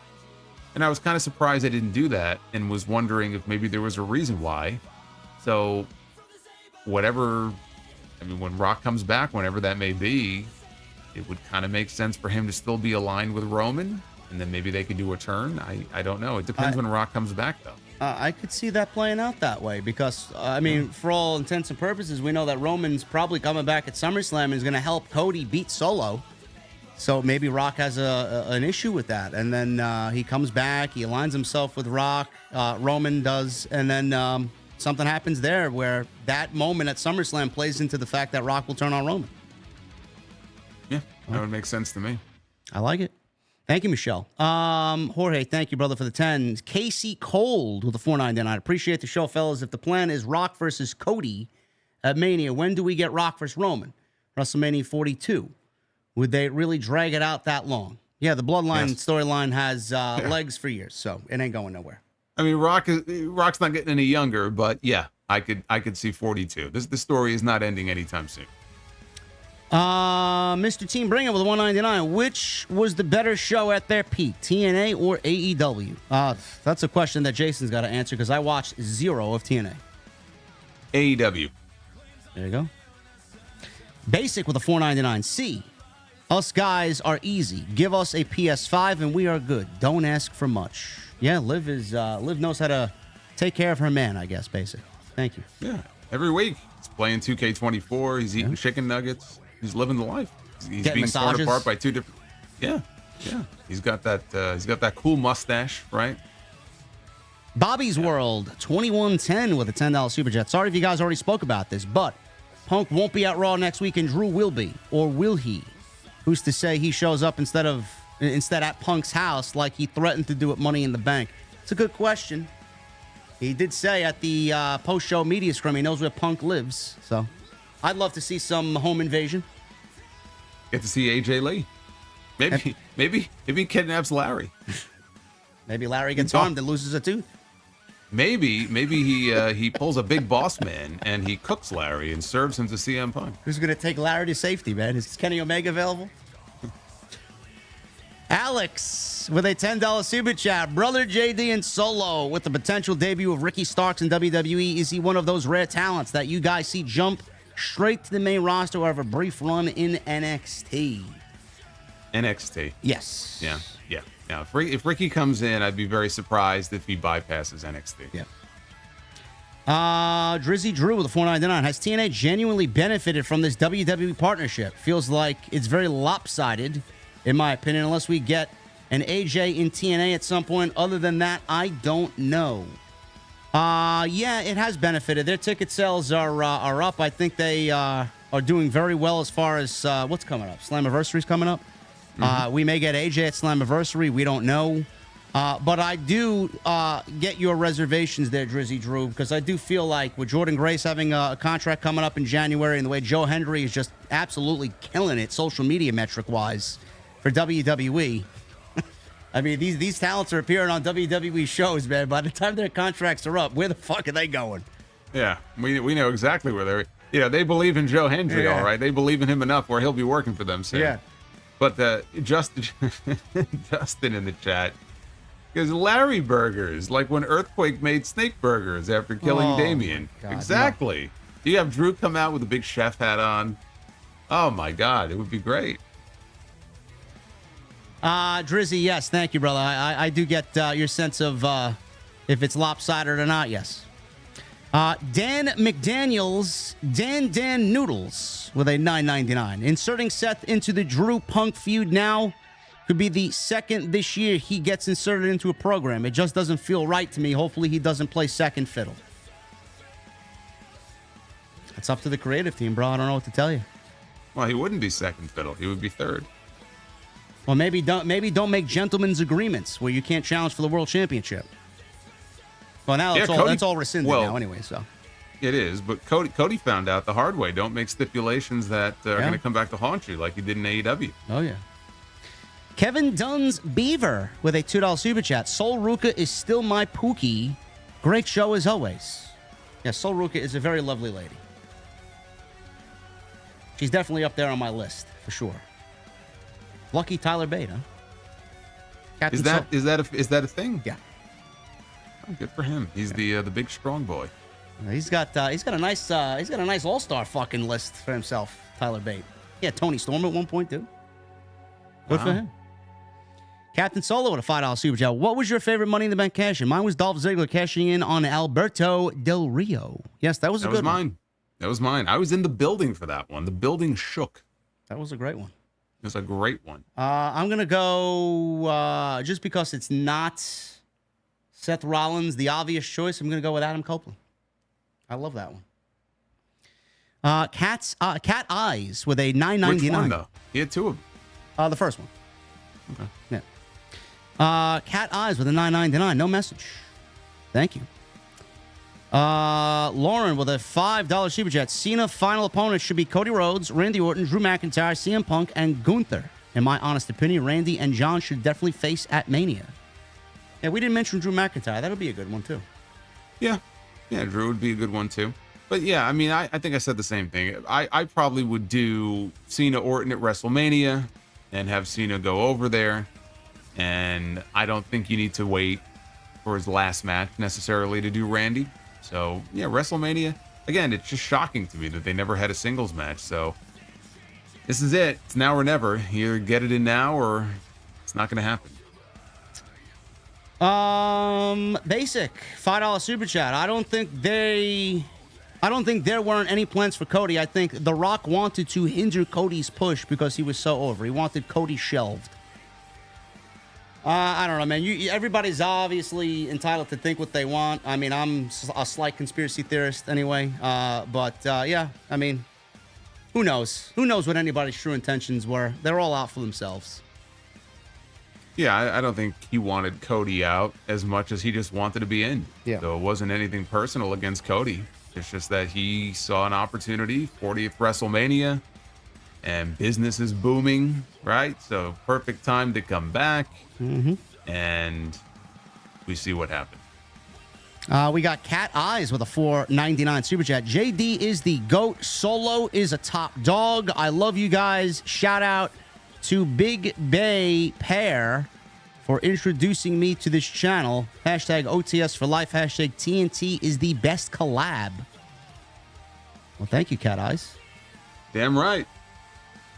Lauren Marie Hutton with a 27-month channel membership. Thank you, Lauren. Also with a $2 super chat times 4. 8. She says, been a John Cena fan since 2003. Give this man his flowers. When the official retirement comes, going to be tears shed. Definitely a first ballot Hall of Famer. Yes, he will not go into the Hall of Fame next year. I do believe that when he fully retires, 2026 is when he'll go into the Hall of Fame. I don't know what you think about that, Jason. 2026, right away he goes in? Cena? I don't think it has to be right away. Okay. Don't forget, Rock still has to go in. Yeah. So they've got Cena, they've got Rock. What other big top names? Batista? I mean, Triple H went in as part of DX. He hasn't gotten a solo induction. I don't think he's going to put himself in anytime soon. Batista, right? He's not in yet, right? Right. Well, Batista was supposed to go in, right? But he didn't want to because of COVID. Yeah, he wanted it to be in front of fans, and then I think he had like a movie project or something. So yeah, Batista. I guess it depends. I mean, if they feel like they're running out of names and they want somebody to headline, it also depends maybe on where 42 is. Maybe they want to do it in a specific location. Maybe when they come back to the Northeast. I don't know. She also says MJF as a heel is where he effing strives. Yes, he's one of the best heels in the business, if not the best. Brett versus Mercedes is going to be epic. Hope McIntyre will win the feud against Punk. I think Punk wins the feud, but I think McIntyre wins at least the first match. Mm-hmm. AEW does have the best women's roster. They have a loaded roster. They're not being utilized all at the same time, but yeah, they have a very talented women's roster over there. Christopher with a $4.99. I have Hangman versus Swerve at Wembley and Nigel versus Bryan. What do you guys think? That's certainly what I think both of us want. I would love to see Nigel versus Bryan. I love it. I love it. Lauren with a $2 super chat. Is Adam Copeland's run better in AEW or WWE? I honestly think they're both completely different. Adam is a little bit more free in AEW. He's doing a little bit more wrestling in AEW. In WWE, he's a little bit more story. So I love both. I'm not going to discriminate against any type of Adam Copeland story, match, whatever. He's great. I mean, if you're talking about the entirety of his career, the answer is WWE. Yeah, well, clearly. Yeah. Rojo Bear with a 5. I believe Danielson is winning tomorrow. The Young Bucks then offer Hangman a title shot at All Out if he joins them at Blood and Guts. I like the way you think. I did not think of that, but I could see that playing out. It's a little bit of a different spin on what I had pitched, which is Hangman wins the Owen, even though he already he rejected their invitation to be in Blood and Guts, but he wins the Owen. When Swerve makes it official that he's going to be on Team AEW, that's when Hangman has a change of heart. He says, I want in. I want to be the fifth man. That is if it plays out that way. We got Mark Briscoe as the only member announced so far. I'm sure we'll get more tomorrow, but I would love if Swerve is on Team AEW. It just makes the most sense if the world champion is battling alongside Team AEW. Mm-hmm. Lauren with and I lost it because YouTube is fucking messy. Punk, Rollins, Liv, or Orton turning heel at SummerSlam. Punk is not turning heel. Rollins is not turning heel. Liv is already a heel, and Orton is... I don't know. What is Orton doing at SummerSlam, in your opinion? I feel like I could see him maybe against Kevin Owens, but something would have to happen between now and then. Yeah. I'm leaning towards Orton and Owens.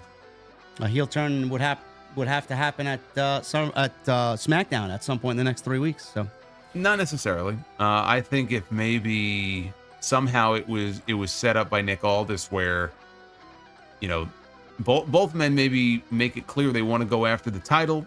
They have to have a match, and the winner of that match will become number one contender coming out of SummerSlam. And then you could always save the heel turn for later on. So it could always be kind of a friendly match that, ends with one of them going heel at the end. I don't know that you have to rush the heel turn in the next few weeks, but if one of them's going heel, and Kevin Owens is a great heel. Yep. But I would like to see Randy Orton in that role if he's going to be wrestling Cody. Man, they dropped that Orton and Gunther angle from King of the Ring, huh? Yeah, well, I mean, it just goes to show you that everybody was like, oh, it was part of the plan, and it's like, well, maybe it wasn't.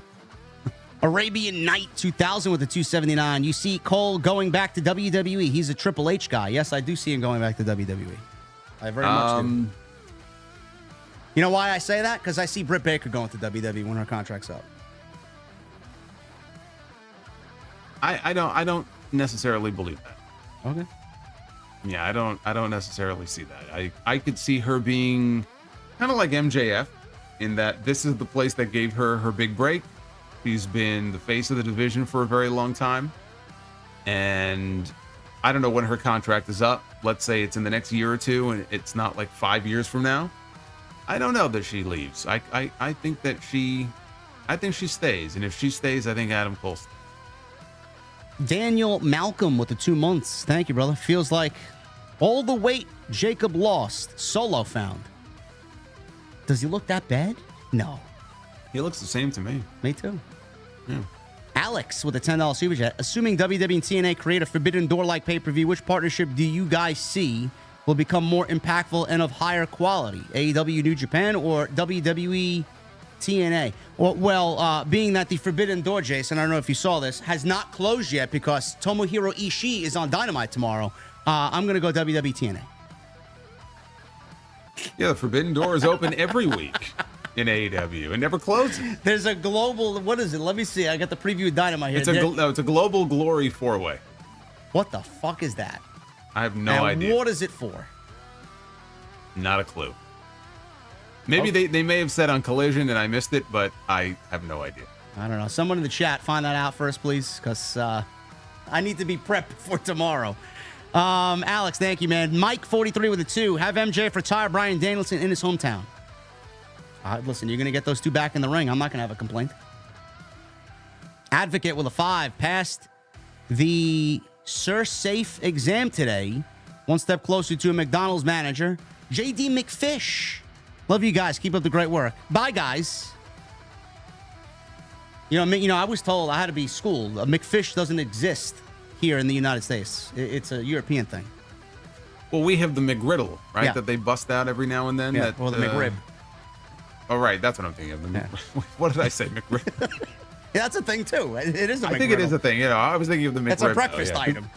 Right. But the McRib is only like a limited time item. Yeah. Yeah, okay. That's what I don't eat any of this shit anyway. I'm just saying. Nor should you. No. Mr. Team Bringer with a $4.99. Did you guys ever consider being involved in pro wrestling as a manager or a wrestler? Well, this guy's a GM. I'd love to be a manager or a mouthpiece for somebody, but I just sit behind a microphone and call the action.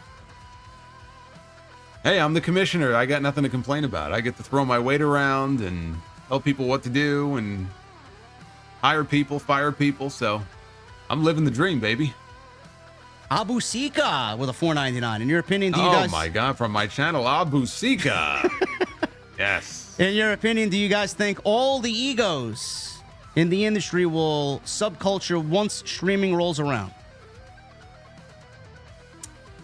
I don't know. What do you think? What? Wait, repeat the question again? In your opinion, do you guys think all of the egos in the industry will subculture once streaming rolls around? I don't know. What does that mean? I don't know. All the egos are going to be around forever and ever. And But what does they that are mean? vast. That subculture? I don't know what he's saying. I don't know. we got another riddle here. I don't know. Abusika, come on, man. You've got to specify here what you're talking about. Somebody try to decipher that one, please. Yeah, I would love to know. Yoy with a 199, because I refuse to say out loud this name because I'll botch it for sure. Do BAM people still trust in BAM? LOL. Shit be dead. I don't know where you guys are coming from. I think now, your man. super chats have officially broken here because I don't know. I mean, it's getting late, man. Holy shit. I don't know what happened here. Amanda Nicole with a 499, just showing support to my favorites in the IWC. Amanda, thank you. Thank you, Amanda. Hollywood Guy with a $2 super chat. Cena versus RVD was fire. The ECW match. Well, I mean, the match was fine. It was the crowd that made that match fucking unbelievable. Yeah, it was a great atmosphere. Greatest pay-per-view crowd of all time. And he walked in with his head down, holding the belt up. Yeah, he was in enemy territory that night. Hollywood Guy with a $2 super chat. Yes, thank you, brother. Michael Liege. At this moment, who is better? Lash Legend or Jade Cargill with a $5 super chat? I haven't seen enough of Lash recently, although she was in that ladder match at Battleground, I think, right? Yeah. And she was fine. Jade, I can't say because Jade is being protected as much as they can. She's not doing a lot. We don't see her in a lot of singles matches. Lash is I think generally in singles matches. She's not a tag team wrestler, so it's hard to say, but I guess just based on what I've seen of them recently, Jade looks impressive, but it's control. You know, she's still being very protected and guarded as far as what they have her doing. She's not doing too much. So I'll just say her presentation and everything, I got to go Jade. I say the same thing. Krauser with the $2 super chat. NXT is reaching black and gold heights this week. Will you stop, please? It's a very disrespectful comment when I'm in the room. Nothing is black and gold. I don't give a shit what they do, who they bring in. I got to watch, though, because apparently Joe Hendry was in the main event. Everybody went crazy for him. Lucha Trooper with a $5 super chat. I will be at All In this year. Last year, Ray Phoenix did not make it. Do you think he will make it this year with Penta or the Death Triangle? I hope so. I mean, hopefully he stays healthy. I don't think it's going to be Death Triangle necessarily, but I do think that as long as he's healthy between now and then, that they would have some kind of role on the show. Lauren with a $5 super chat. Thank you for the generosity tonight, Lauren. Cena versus Orton, bragging Iron Man. Yeah. Okay, so they had an Iron Man match at Bragging Rights years ago. And it was actually not bad. It was actually one of the better Iron Man match. Not the best, but it was actually a pretty good match. So, yeah, that was 2010, either 2009 or 2010.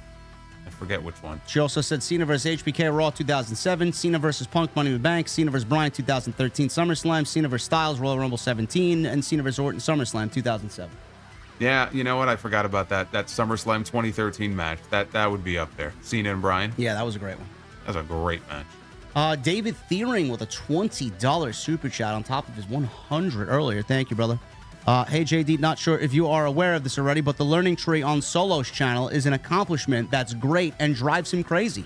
I'll let Solo explain more as he sees fit. Have a good night, guys. Well, that's the $12 super chat on my channel.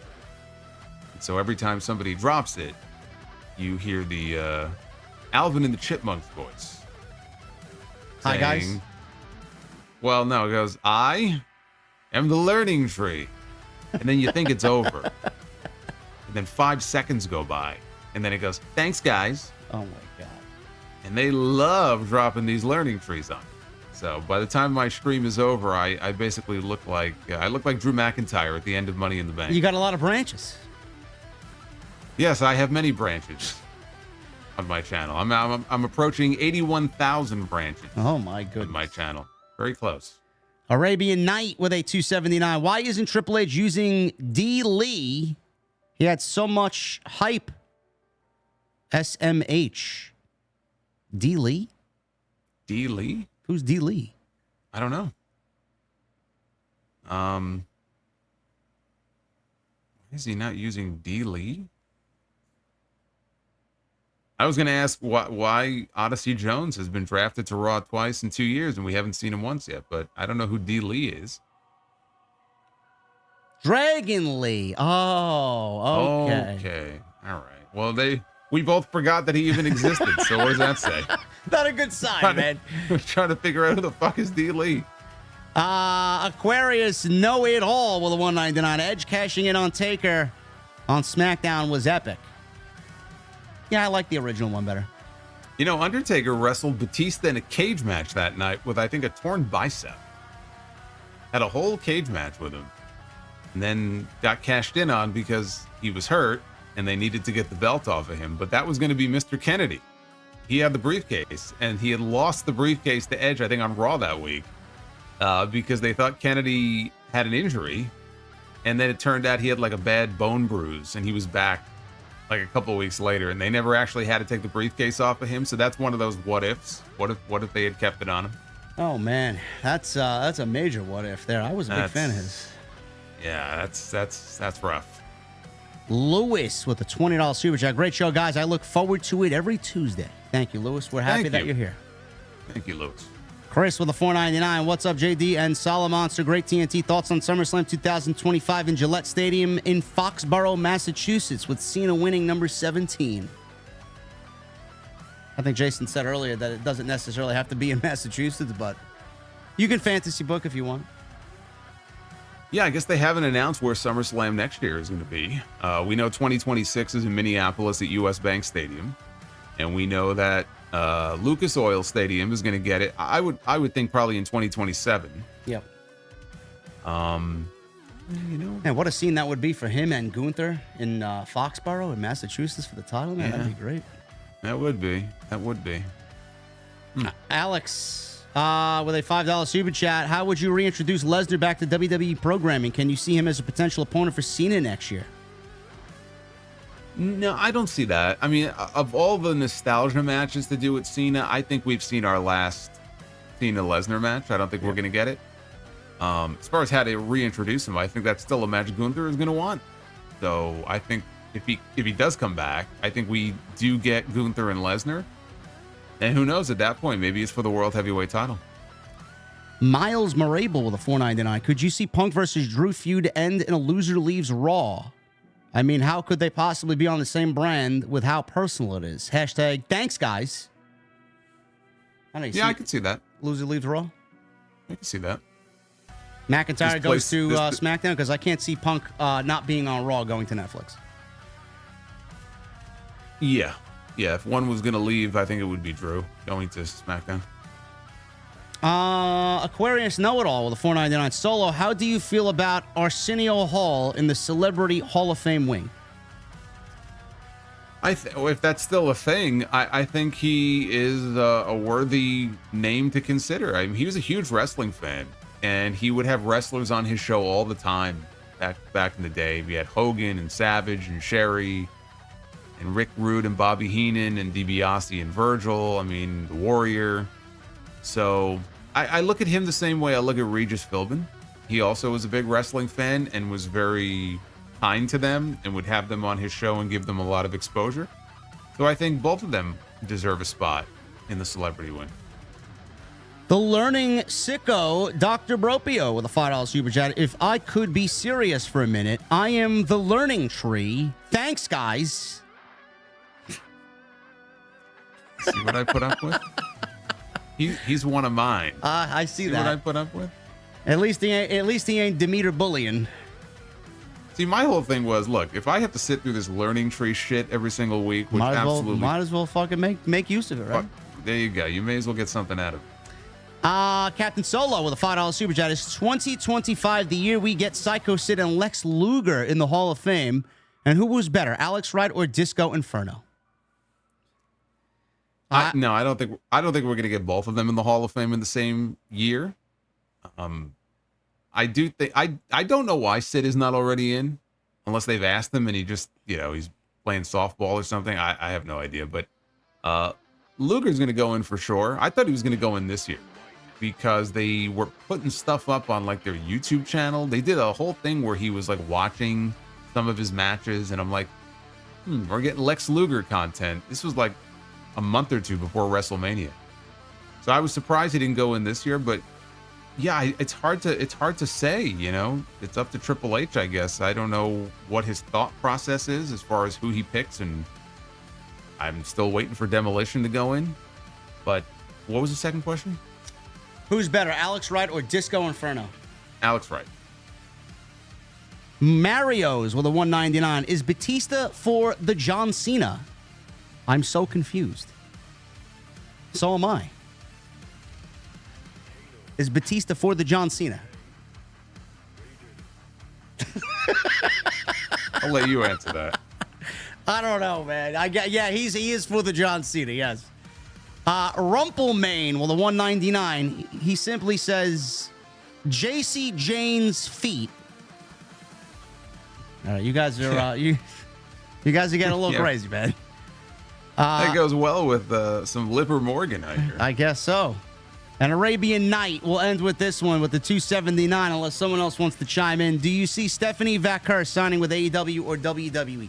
Yes, but I read today that her contract is not up for a very long time. So whoever started the rumor, obviously we got a few years away from that. But yes, I'd love to see her on television weekly. She's great.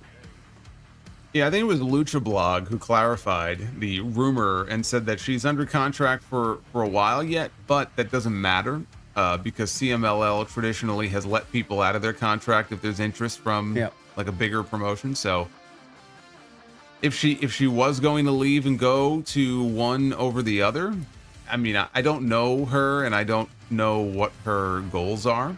If she wants to go to some people want to go to WWE. Like, that's their goal. They want to end up there. I had to venture a guess. I would guess that she ends up in AEW. That's my guess. And Captain Solo comes in with a $2 super chat. Lola Vice or Sol Ruka, what's more your type? Lola Vice. I mean, I like them both. I mean, it's my type. Put a gun to my head, man. Really, how can you go wrong? Beggars can't be choosers here. I'm not that picky, but I'm gonna go Sol Ruka. Okay. Yeah. Jason likes his blondes, I see. I do. Guys, that's all we got for you. Hopefully this was enough content for you guys this week. And as always, I let him start, I let him end. What do you got? I'm all flustered after Rumpelmane feet over there, whatever that JC super chat was. Feet. Sorry, Jay. That's right, Jay. So here's my parting words. Put your socks on. Those are my parting words to you. Put your socks on. And also, just appreciate the fact that right now, we're coming off Forbidden Door, which I thought was a very good show. And we had Money in the Bank, which I thought was an excellent show, even though not everybody agreed. And we're heading into what looks like a very strong all-in card. And SummerSlam is coming up. And right now, things seem to be, creatively anyway, firing on all cylinders. And it's a pretty fun time to be a fan. That's why we were just talking for how long have we been going here? 3 hours? Yep. Holy shit. So let's all appreciate the fact that we are in a period of time right now where there's a lot more good than bad, because it wasn't always like that. And you know what? We'll be here to cover it all for you guys on Tuesday night. Jason will cover it as usual on his own. He's live every time there's a show. Monday, Tuesday with me. Wednesday, Friday, Sunday for the Sound Off. And then obviously, you guys know when SummerSlam and All In happen, we'll be there to cover it for you. Yes, Jason wants to be soul snatched. Yeah, by Sol Ruka, yeah. Yep. She can snatch my soul anytime she wants. Oh, man, let's get the fuck out of here. Guys, make sure you guys follow us on social media. Follow Jason on Twitter and on YouTube. Everything you need is linked down below in the description. And until next Tuesday, guys, we'll see you for episode 57 right here on Tuesday Night Titans. We'll see you then.